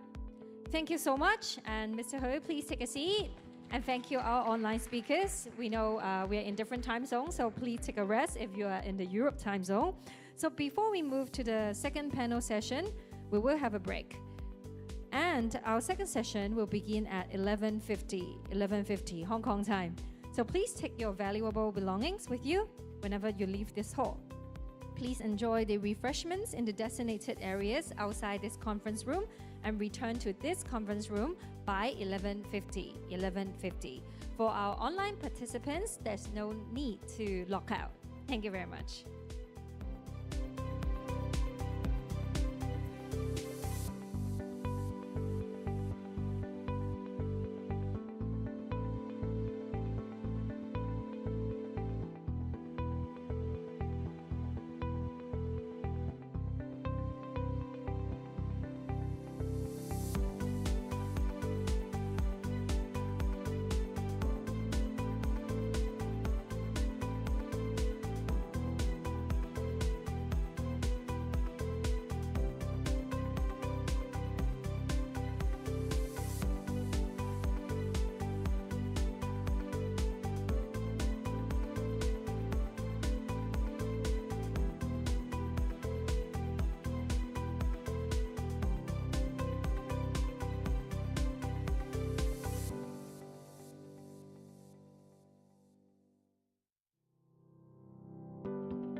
Ladies and gentlemen, we are about to start, so do take a seat. Thank you.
Ladies and gentlemen, welcome back. The topic of our second panel session is International Instruments for Contract Enforcement and ODR. It's going to explore the role of international legal instruments and international dispute resolution enforcement framework and ODR. We're pleased to have Mr. Edward Liu, MH, as our moderator, Professor Anna Veneziano, Mr. Jieshong Li, online, which is Professor Zhao Yun as speaker. Mr. Liu is the partner of Haiwen and Partners LLP, so I'll pass the time to them. Thank you so much. Thank you, MC. And good morning, ladies and gentlemen. Welcome to the second session of today's workshop. As the MC just mentioned, I'm Edward Liu, the moderator of today's panel, with this distinguished guests here and also online. I hope you had an enjoyable session this morning on the conduct of the e-commerce and cross-border trade. As the MC just mentioned, this session will focus more on the international instrument for contract enforcement and ODR, the online dispute resolution. So we have heard a lot this morning about the growth in trade, especially through regional e-commerce. But as a dispute resolution lawyer, from my perspective, it would also lead inevitably to more cross-boundary disputes. So traditional means of resolving disputes by cross-boundary litigation, from my point of view, is not really a good option for micro, small, and medium-sized enterprises who often face actually the financial constraints in hiring legal representations and struggle to survive in the lengthy court procedure. So staggering legal and traveling costs, coupled with language and cultural barriers, these all would pose great difficulties for traders to obtain access to justice through domestic courts. And therefore, I think there's a pressing need to provide traders with an avenue to obtain access to justice in a time-efficient and cost-effective manner. And this is the role of play by the ODR. Yet, we all agree probably that effectively resolving the disputes not only require a convenient and good revenue to resolve it, but also it requires a uniform set of rules for the commercial parties to easily enforce for example, like the arbitral awards or the settlement agreement. And therefore, we all know that we have, for example, the new convention for arbitration, the Singapore Convention for mediation, and the HCCH convention for judgment for the civil and commercial judgments. So today, as we have heard several times from the day one of this week, that we have very privileged to have the three sisters of the private international law organizations appearing in Hong Kong.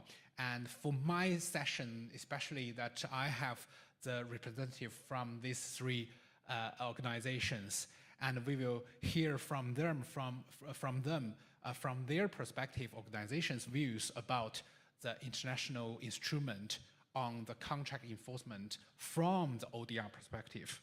Without overdue, let me first invite Professor Anna Veneziano, the Deputy Secretary of the UNIDROIT, to give us the first share. She will be giving us an overview on how UNIDROIT instrument strengthens the contract enforcement. Thank you.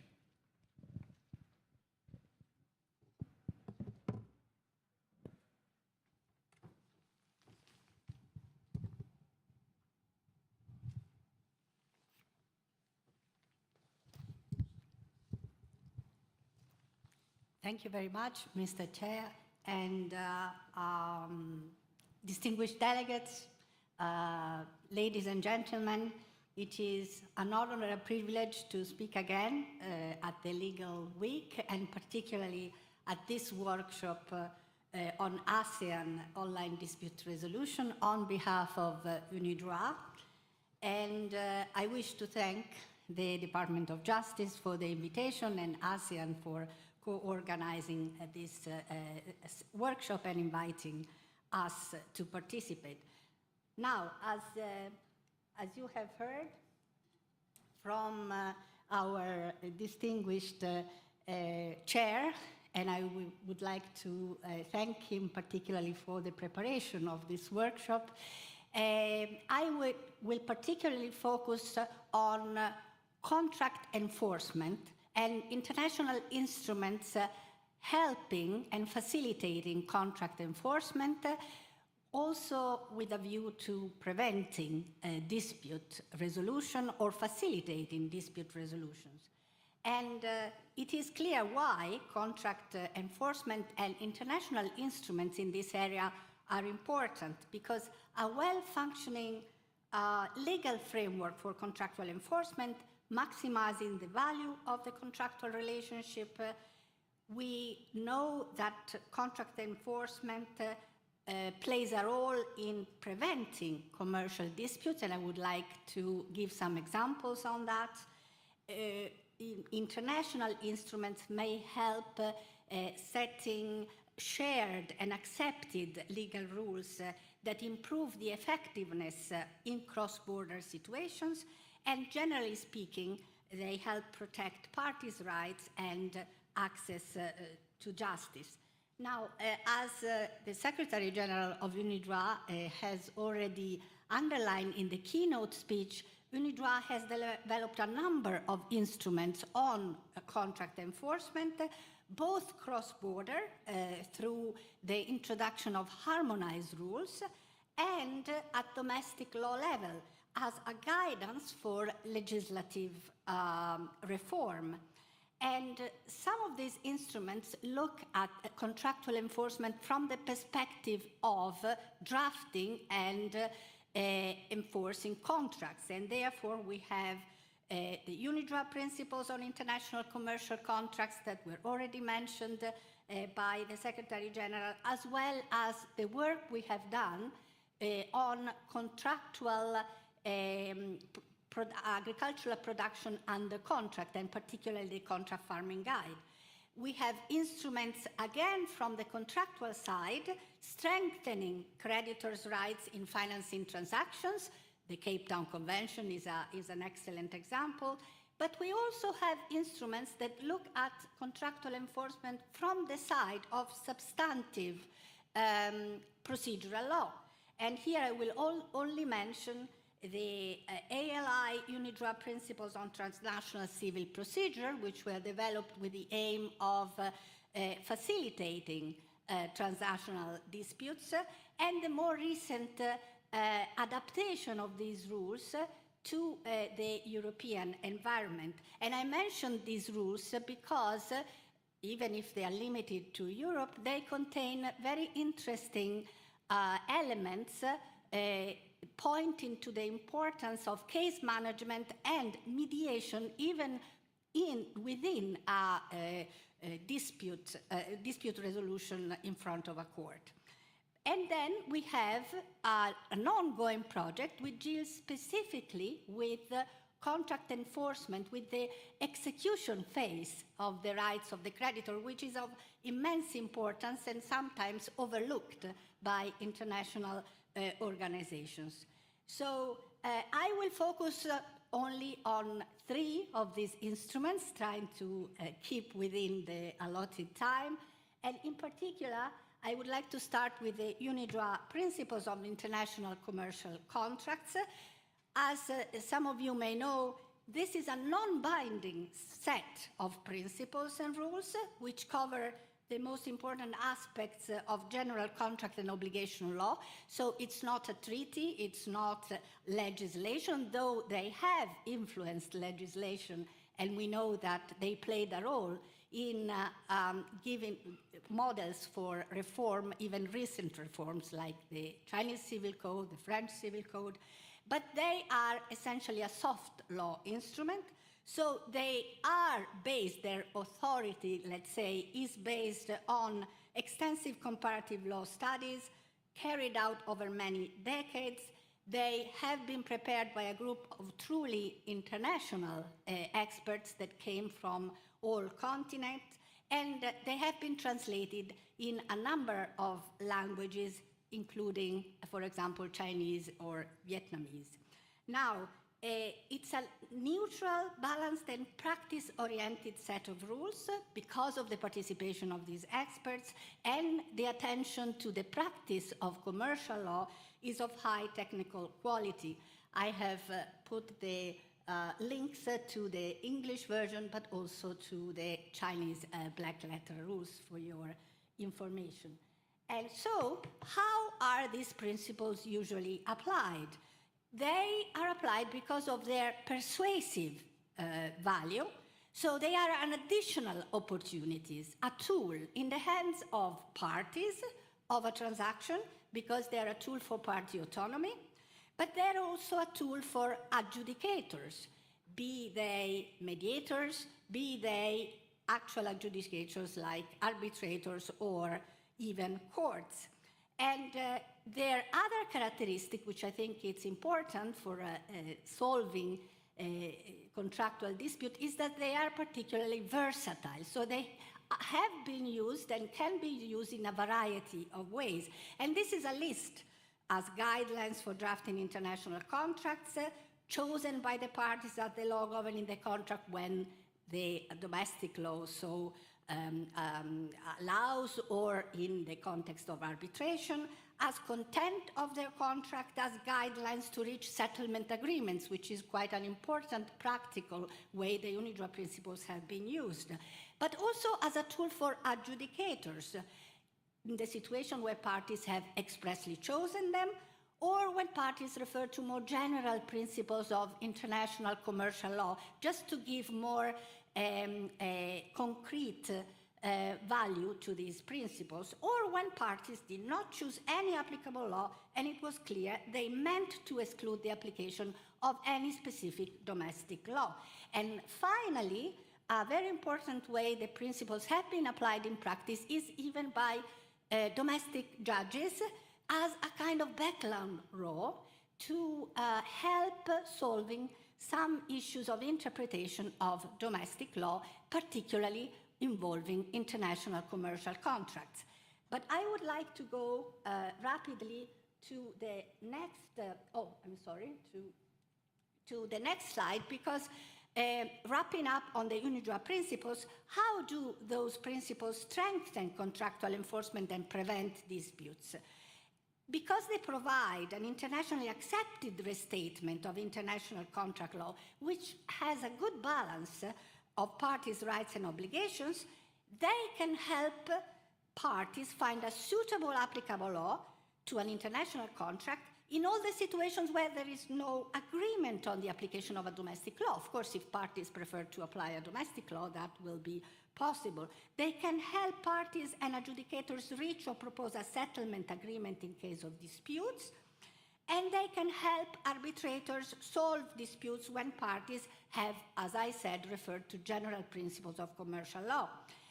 They finally can help interpret domestic law when there is a gap, which might be the case for legal systems that have not adopted recent civil codes, for example, and they can help judges in finding a solution in case of conflicting interpretations within domestic law, if they want to apply a solution which is more suited to international commercial disputes.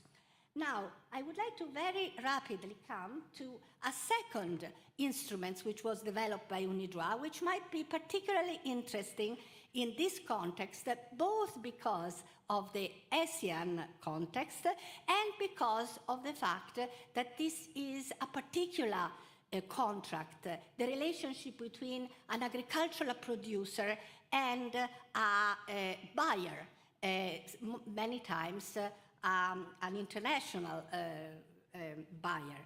Now, this is part of UNIDROIT's work on private law in agriculture, which has been developed, as the Secretary General said, in cooperation with FAO and IFAD, and it's a result of a cooperative endeavor, because we had a working group, and one of the members of the working group was an Indonesian expert, but we also had the representatives of farmers, agribusiness representatives, and we had extensive consultations, including consultation in Asia, particularly in Bangkok, and later on, discussions of this guide in Indonesia and with representatives, for example, from the Philippines.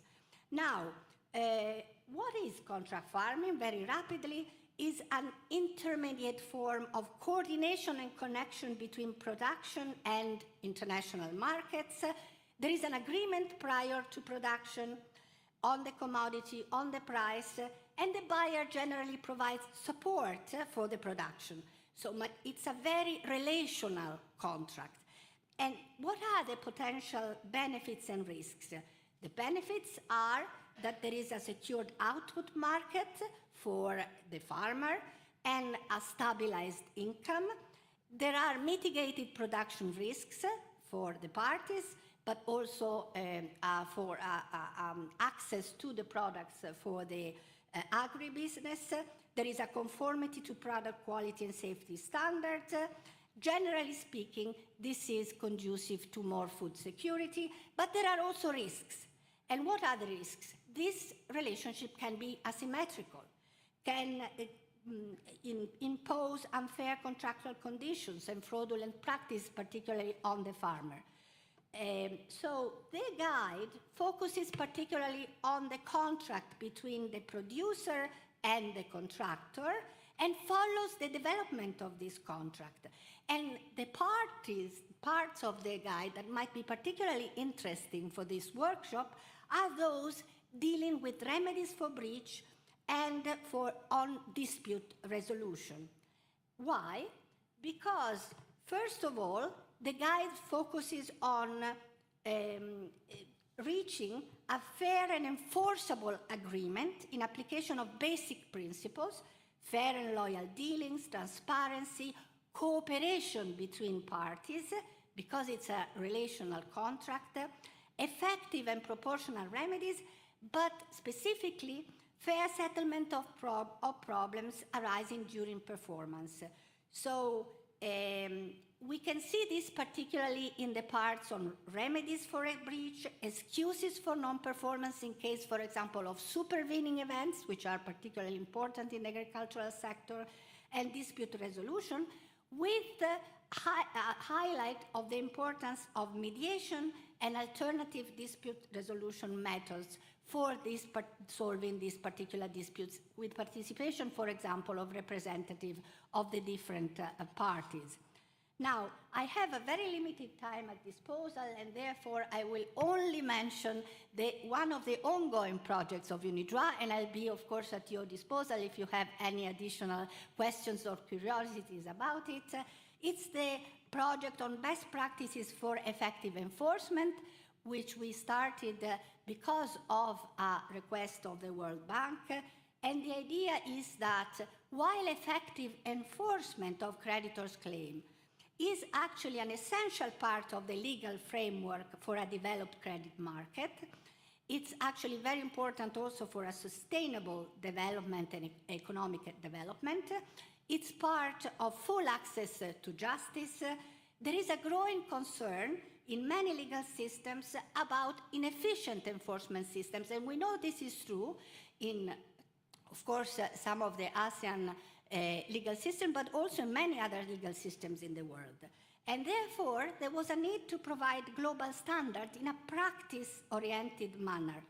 And one of the ways we are working in order to provide these legal standards is to integrate technology into the enforcement proceedings, including judicial proceedings. And this is why for example, we refer to online dispute resolution as a possible solution for the solving even disputes within the phase of enforcement and execution. And we also look at other ways technology can, and platforms and sharing of information can help enforcement of decisions, but also self-help enforcement in situations like, for example, security rights. So I will stop here just to say that it is a project which is ongoing, expected completion in 2024, but we do envision a consultation phase, so we will be very happy to exchange with you and know whether you are interested in this subject and to continue the discussion. I hope I kept more or less within the time. Thank you very much for your attention. Thank you very much indeed, Anna. It's very good, very thanks for your good sharing. And when I was listening actually to your speech, I was very excited to know that the great efforts taken by UNIDROIT. And also, I think to express our gratitude is that we participate in the consultation to help UNIDROIT to make the to further go on to unify the international codes and rules for the contracts. So next speaker is Professor Zhao Yun, who is a representative of the Regional Office for Asia and the Pacific of the Hague Conference on Private International Law. And Professor Zhao will give us an overview on ODR from the HCCH perspective, including the international regulatory efforts, its enforcement mechanism, and the pending issues. Professor Zhao, please.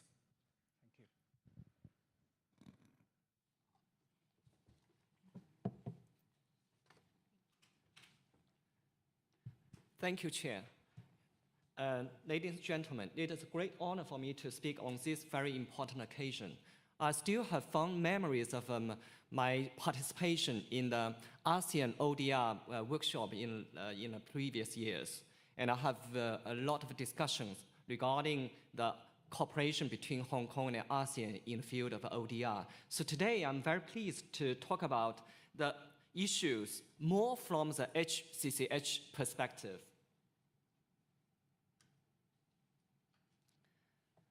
My colleagues have already mentioned about a very important role of the UNIDROIT.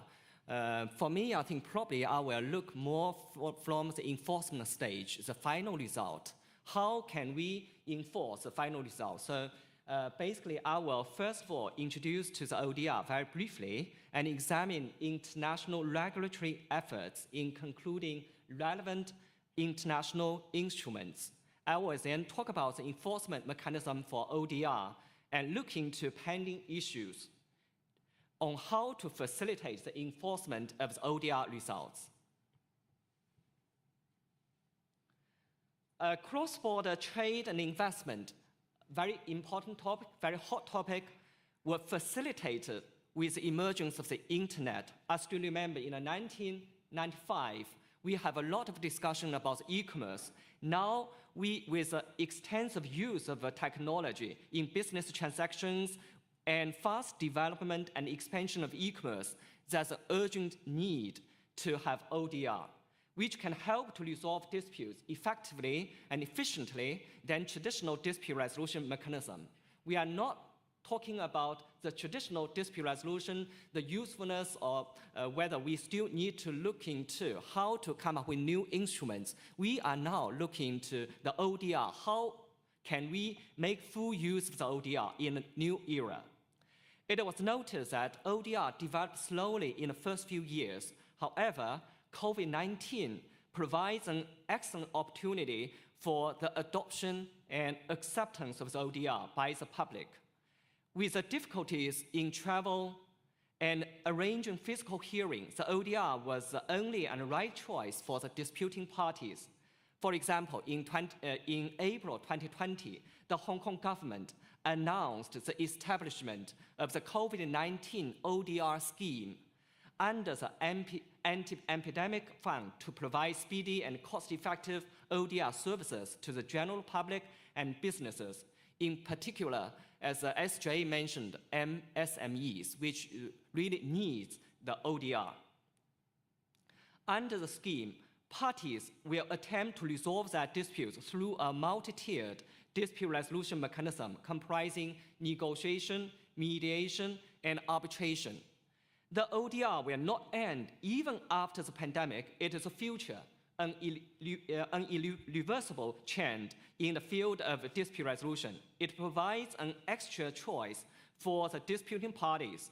Given its advantages in saving cost and time, the efficiency and the effectiveness of the ODR will definitely be very helpful for the public in choosing ODR for the resolution of their disputes, in particular for low-value disputes and also for MSMEs. For the success of ODR, it is very important to have a healthy regulatory environment. I'm very happy to see in the past few years a lot of achievements have been made. Here in this slide, I listed several documents, which of course our first speaker also have identified the very important documents, the Unidroit principle. We know that an effective ODR platform must be supported by an appropriate legal framework and an effective IT infrastructure in order to facilitate the dispute resolution processes and ensure smooth enforcement of the outcome. As a result, most of the existing ODR services have the resources to provide the necessary support, including resources to tackle issues on platform accessibility, privacy and confidentiality, communication problem. So for example, the online dispute resolution platform can provide the use of various languages. And also, we will also look into the governance and oversight of the operation of the platform and the enforceability of the outcome of the resolution process. In other words, the ODR outcome can be enforceable and final and binding to the parties with the support of the public entities and appropriate legal instruments. In order to have a better understanding of the ODR enforcement mechanism, we should first of all examine existing legal instruments that ODR can rely upon during the enforcement processes.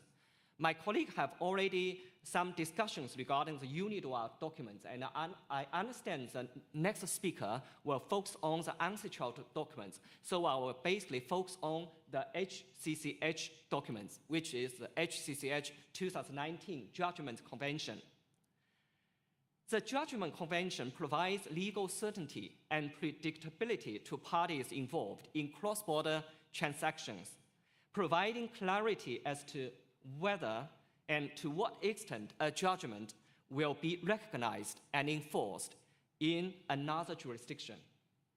By ensuring the recognition and enforcement of foreign judgments, this convention enhances access to justice by reducing legal time frames, costs, and risks in cross-border circumstances.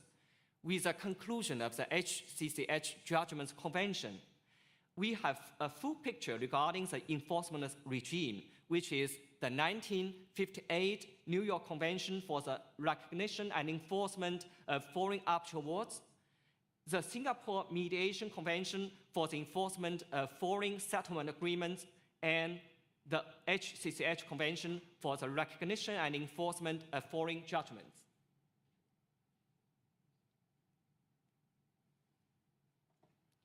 When it comes to the ODR, more specifically, I should mention at least the following two instruments, as the speaker, Mr. Michael Dennis, have mentioned in the first panel. The 2016 UNCITRAL Technical Notes on ODR and the APEC Collaborative Framework for ODR both have been making efforts in providing regulatory guidance for ODR. I should also mention that the HCCH Tourist and Visitors ODR project, which try to look into the use of ODR to resolve cross-border tourism disputes.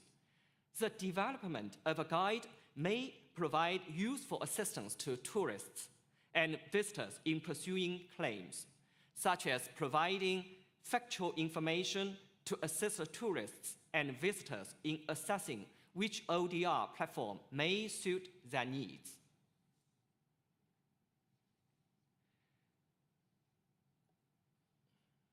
With the support of international instruments, it will be good to examine enforcement mechanism in ODR. The existing ODR enforcement mechanism can be roughly divided into two categories, namely private enforcement and court-enforced mechanism.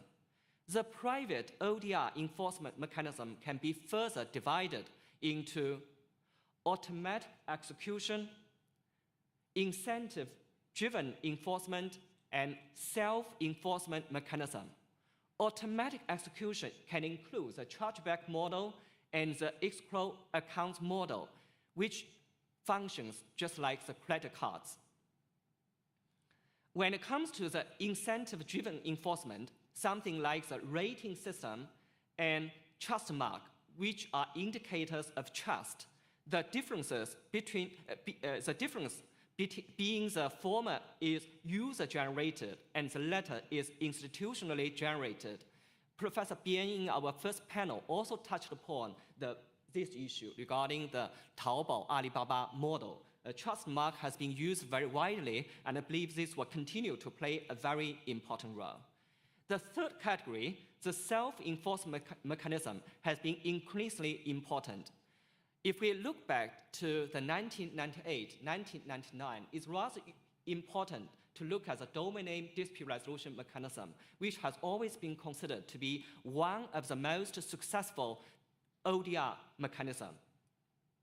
We basically rely on the platform itself to help to resolve the disputes instead of relying on the external entities, including the court. Here, successful examples can include Alibaba public jury and Taobao staff mediation, etc., which rely on secure transactions and irrevocable authorization through Alipay.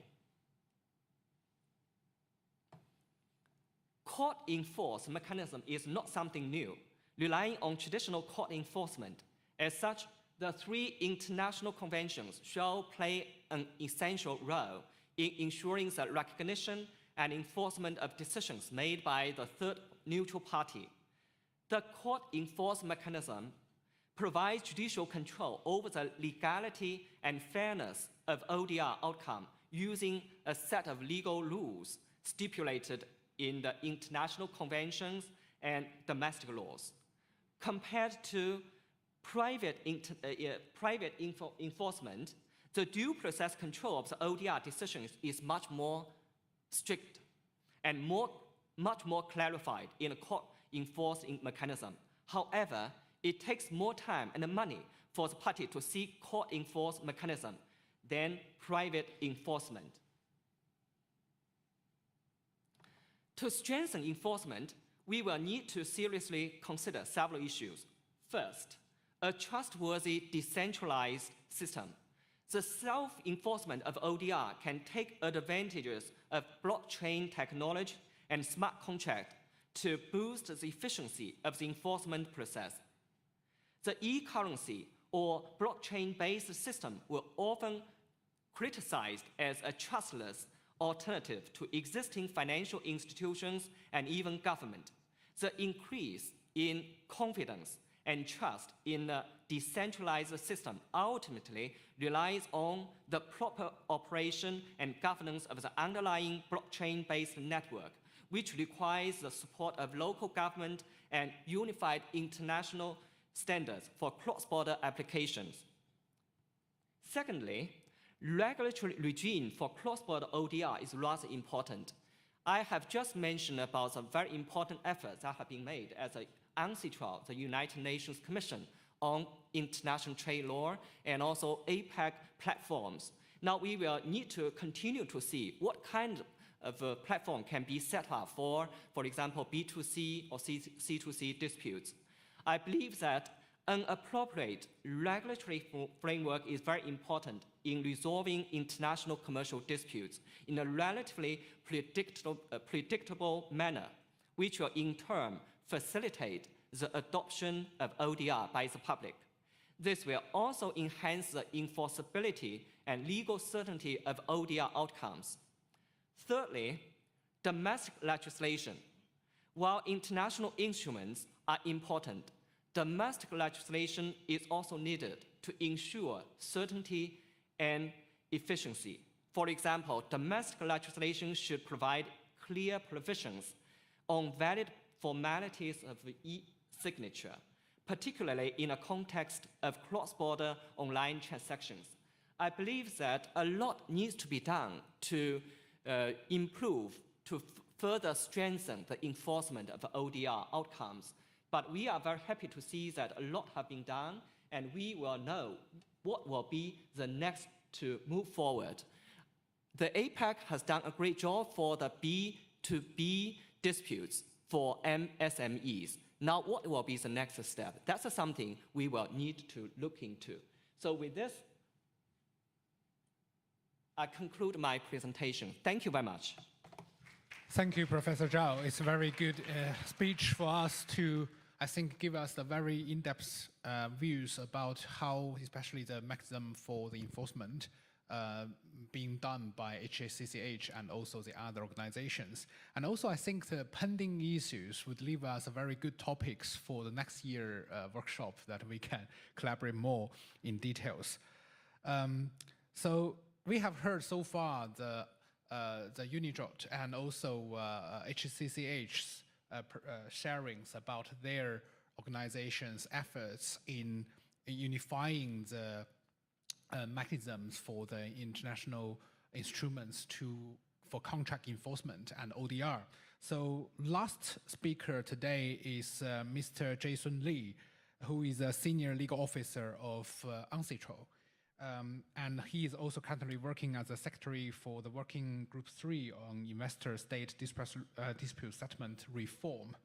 But sadly that he cannot be with us today, and will be discussing with us ODR from the UNCITRAL perspective through a video recording. So let's have a look.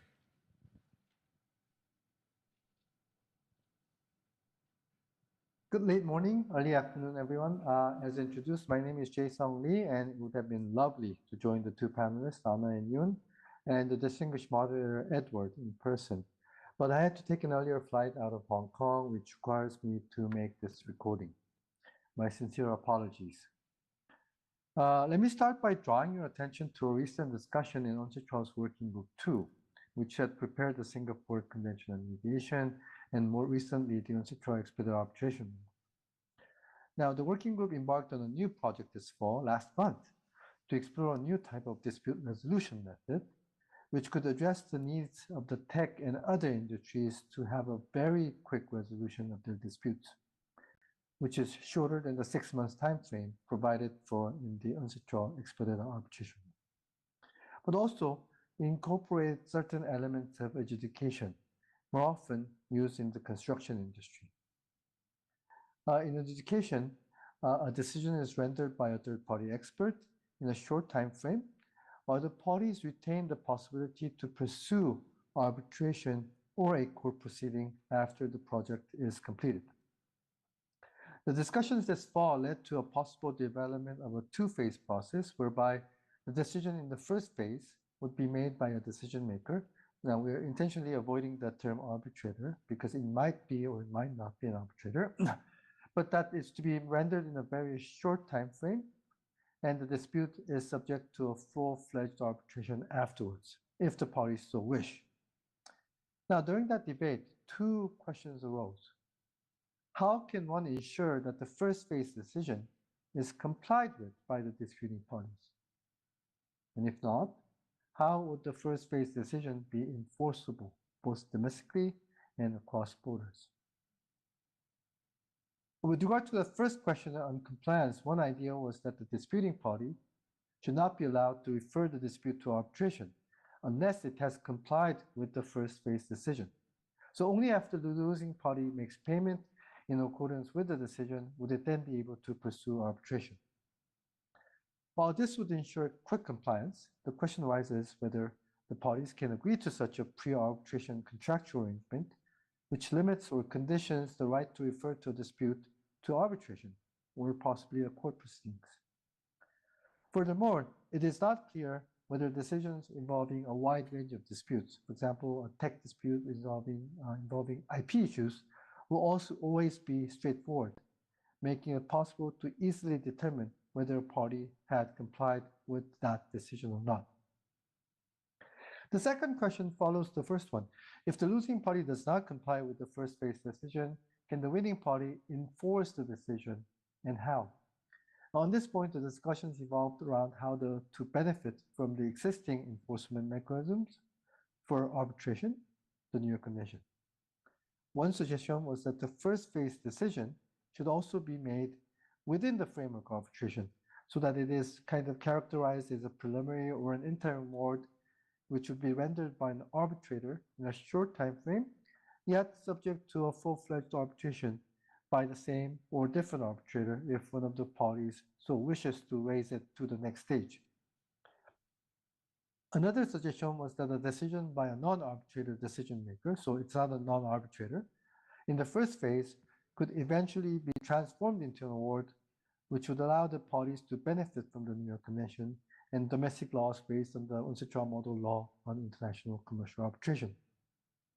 So the idea was to use what's already out there, the existing mechanism, rather than reinventing the wheel. You may be wondering where I'm going with this, but the ODR proposal poses similar issues as the first phase decision-making that I just referred to. So let me now address the topic of this panel, contract enforcement and ODR. Currently, there is no cross-border enforcement mechanism for contracts, and one would have to go through a cumbersome judicial process to have contracts enforced. And of course, the applicable law issue poses another set of issues, whereby the CISG prepared by UNCITRAL provides a solution for at least contracts for the sale of goods. In principle, cross-border enforcement of contracts rely heavily on voluntary compliance by the parties. However, there is a cross-border enforcement mechanism in place for the outcome of dispute resolution processes. In other words, a settlement agreement under the Singapore Convention, an arbitral award under the New York Convention, and a judgment under the Hague Judgments Convention. These regimes, these cross-border regimes, enforce the results of the proceedings, but not the contract itself. And in order to do so, certain conditions have to be met. And in addition, there are safeguards in place allowing courts to refuse enforcement, for example, as provided for in Article 5 of the New York Convention and Article 5 in the Singapore Convention on Mediation. So when it comes to ODR and its outcome, the same question that Working Group 2 is pondering about arises. Can the outcome of an ODR benefit from the existing legal frameworks for cross-border enforcement? In other words, does ODR result in an award, a settlement agreement, or judgment? If so, do those existing frameworks, which rely on domestic court proceedings, mostly requiring in-person participation and which takes much time, go hand in hand with the ODR process which should be remote and quite quick. Shouldn't there be a different mechanism to ensure that the parties comply with the outcome of the ODR process and to ensure cross-border enforcement? UNCITRAL had previously worked on the topic of ODR, defined broadly as mechanisms for resolving disputes through the use of electronic communications and other information and communication technology. As such, it encompasses a broad range of approaches and forms, as well as the potential for hybrid approaches, which kind of introduces both online and offline elements. In 2010, with a sharp increase in online cross-border transactions, which have become more so evident, and the need for a mechanism to resolve disputes arising therefrom, UNCITRAL initiated the ODR project, and the genesis of that project was quite sound. Traditional judicial mechanisms do not offer an adequate solution for cross-border e-commerce disputes. And one solution was ODR, which can assist the parties in resolving the dispute in a simple, fast, flexible, and secure manner. That work resulted in the 2016 Technical Notes on ODR, a rather short text after a quite lengthy 6-year discussion, which illustrates how it is sometimes very difficult to achieve legal harmonization. This difficulty partly resulted from the fact that the project had a broad scope to cover disputes arising out of cross-border, low-value sales or service contracts, both in the B2B, so business-to-business context, but also business-to-consumer context. The technical notes mention some key principles of ODR: impartiality, independence, efficiency, effectiveness, due process and fairness, accountability, and transparency. But as a technical note, it is a descriptive text in nature and does not have the status as the UNCITRAL arbitration rules or the mediation rules, whereby the parties can actually refer to it. Now, as to the different stages of the ODR proceedings, the note mentions negotiation as the first stage, facilitated settlement involving a neutral as the second stage, but leaves the third stage unidentified.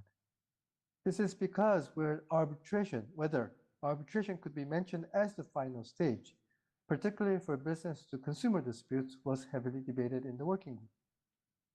While the technical notes may not be the most shining legislative product of UNCITRAL, as Mike Dennis probably mentioned in session 1, they form the basis for APEC to prepare the collaborative framework for ODR for cross-border business-to-business disputes, so it's narrow in scope, as well as the model procedural rules.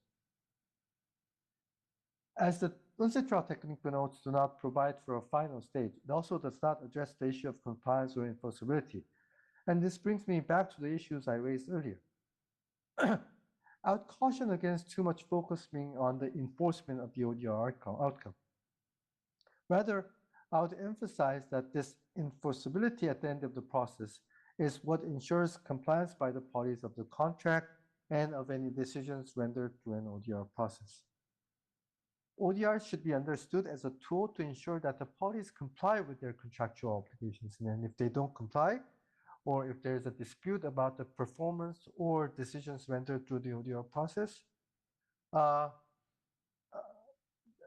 if there's a dispute about the performance of the compliance, ODR should provide a quick solution so that the parties can go about their normal business. In most cases, parties would comply with the decisions voluntarily rendered through the ODR process. This is particularly so if they have trust in the ODR system and they feel that they were treated fairly and were given the opportunity to present a case. Nonetheless, in light of the quick decision-making in the ODR process and the most likely remote nature of the ODR process, I do wonder whether the same standard of due process and fairness as required in the traditional dispute resolution mechanisms should apply equally to ODR. And I would pose this question to the audience as well as the fellow panelists. The following question: could some aspects be sacrificed to achieve a more timely and cost-effective resolution of the dispute? As most of you know, UNCITRAL is an intergovernmental body with the mandate to progressively harmonize and modernize international trade law. In a sense, it is a legislative body, with focus on developing and preparing international legal norms. The recent development in the use of technology in dispute resolution, further fueled by the pandemic, has resulted in various calls for work by UNCITRAL in this area. The question, however, is so what kind of norms do we prepare? On which aspects? And for what purpose? With the underlying question, would it be desirable or feasible to develop an international legal standard? Considering the broad range of issues that have been identified so far, the Secretariat has started to use a more generic phrase to refer to all of this dispute resolution in the digital economy, DRDE, to capture all such issues. This is because a number of different ideas are floating around as to possible future work. Some are talking about the use of technology in the traditional way of resolving disputes, remote hearings, electronic evidence, and documents. Some are referring to online platforms, which I'll refer to later. Some are referring to disputes that are new in the digital economy, such as those arising from data transactions, crypto disputes, including where the disputing parties may be anonymous. And some are referring to disputes that arise from the use of technology or disputes in the tech industry. So in that context, UNCITRAL is taking a broader perspective and has requested the Secretariat to take stock of, so compile, analyze, and share information about developments in DRD, taking into account the disruptive aspects of digitization. There is quite some emphasis that the stock taking should focus on ways to preserve the fundamental principles of dispute resolution, including due process and fairness, but also enhance the efficiency of the proceedings, both of which would build the confidence of the users. One aspect that the stock-taking project will examine is the use of online platforms, more generally and for dispute resolutions. Online platforms, referred to also as digital, electronic, or e-commerce platforms, are being increasingly used in international trade. While online platforms generally provide for the sale of goods and supply of services, they employ a range of technologies and offer a number of additional services. Some of the e-commerce platforms have inbuilt systems for handling complaints and settling disputes arising from activities on the platform, while dedicated ODR platforms offer dispute resolution as their main service. In this respect, I'm happy to note that UNCITRAL is cooperating closely with the Hong Kong Department of Justice on these areas via the Inclusive Global Legal Innovation Platform on Online Dispute Resolution, the acronym being IGLIP on ODR, which is a joint initiative between the Hong Kong Project Office for collaboration with UNCITRAL and the UNCITRAL Secretariat. So IGLIP on ODR aims to keep track of recent developments in ODR and to identify possible future work in the area. Composed of 26 experts from around the world with different legal traditions, the most recent meeting addressed the need for an international legal instrument on access to justice and the role of ODR, and considered the possible scope, providing for a forum of exchange, and some minimum core standards to be embodied therein. Having been reported of these developments, the Commission this summer endorsed the continued cooperations, and the Secretariat looks forward to closely cooperating with the Hong Kong Department of Justice and the experts on this front. With that, I hope I have given you an overview of UNCITRAL's existing work on these subjects and what's expected to come. Thank you for your attention, and feel free to contact me or UNCITRAL at any time should you have any questions. Thank you very much. Great. Let's thank Jay for the very good presentation. And I think, well, we still have, 3 minutes.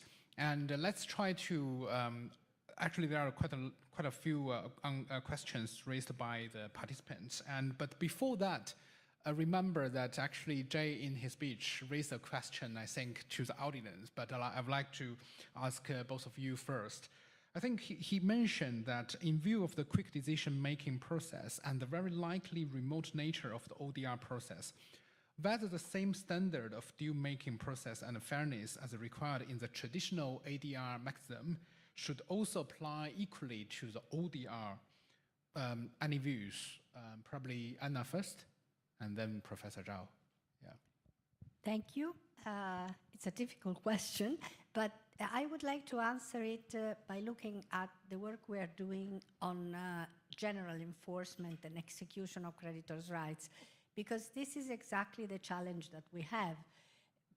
Looking at both at traditional execution methods, but how to render them less costly, more rapid, and therefore more effective, on the one hand, by preserving, however, on the other hand, the fundamental rights to be heard and to raise opposition on the part of the debtor. It is a challenge, and one of the avenues we are exploring is to look at the situations where legal systems allow for extrajudicial enforcement and try to see how to facilitate in those cases the solution of possible disputes through the use of technology, by encompassing in the technology the possibility to raise complaints and to solve them. And this is very similar to what should happen in ODR. Yeah, sure, definitely. And Professor Zhao. Thank you. First of all, I think when it comes to the ODR, I think today we are talking about the online negotiation, online mediation, and online arbitration. I think that's something I think we'll probably need to qualify. We are not really talking about online litigation, etc. So now, when it comes to these areas of the ODR, we probably talking about the due process. In the traditional dispute resolution field, we do emphasize about the importance of the due process, which can win the trust and confidence from the users. Now, if we are encouraging people to use the ODR, we definitely need to make sure that all the technical aspects can satisfy the needs of the public and to win their trust and confidence. In various areas, we notice that some kind of a digital gap. When we mention about the digital gap, that means there are two levels of meanings. One level meaning basically country A, country B, they are not at the same technologically developed level, so they probably have some digital gap. The other type of digital gap is that some people might be easier to adapt to the digital environment. So in a way, we have to take into account all these elements and try to consider what kind of a technological elements or factors or systems can be provided to those in need. But again, I think the basic elements of the due process and natural justice should be realized. In what way? With the assistance of the IT. I think that will be most important. Yeah, thank you. And indeed, it's a difficult question, but I think both of you give a very crystal answers that the due process is also necessary for the ODR. To conclude our panel, I'd like to ask both of you the final question. Very briefly, give me just one or two sentence answer. What do you think are Hong Kong's advantages in developing ODR, especially from the perspective of facilitating the trading and the transactions in ASEAN region?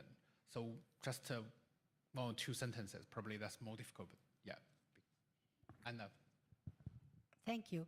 Well, we actually had the possibility to be helped and be informed during the development of our enforcement project by, for example, to mention one, Abram. They participated virtually to our discussion in order to show how execution and enforcement of claims can be done through technology. And therefore, from this, we can understand that Hong Kong is a hub for this kind of thing. So we cannot but think that this should be promoted. Thanks. Thank you, Anna. Professor Zhao. Thank you.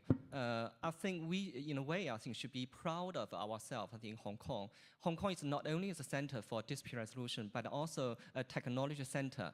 In a way, we can combine the technology and dispute resolution. If we take EBRAM, I think as SJ has mentioned this morning, I think I understand the CEO of EBRAM will also speak this afternoon.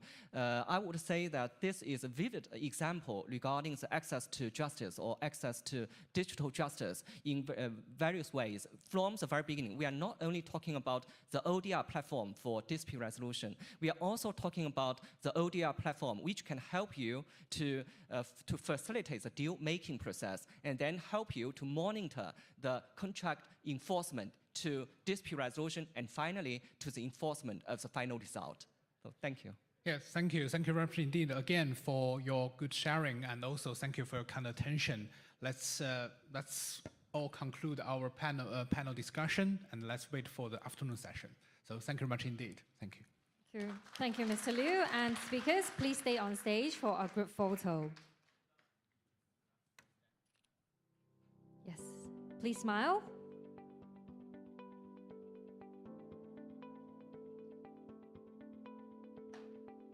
All right, wonderful. Please take a seat. Thank you so much.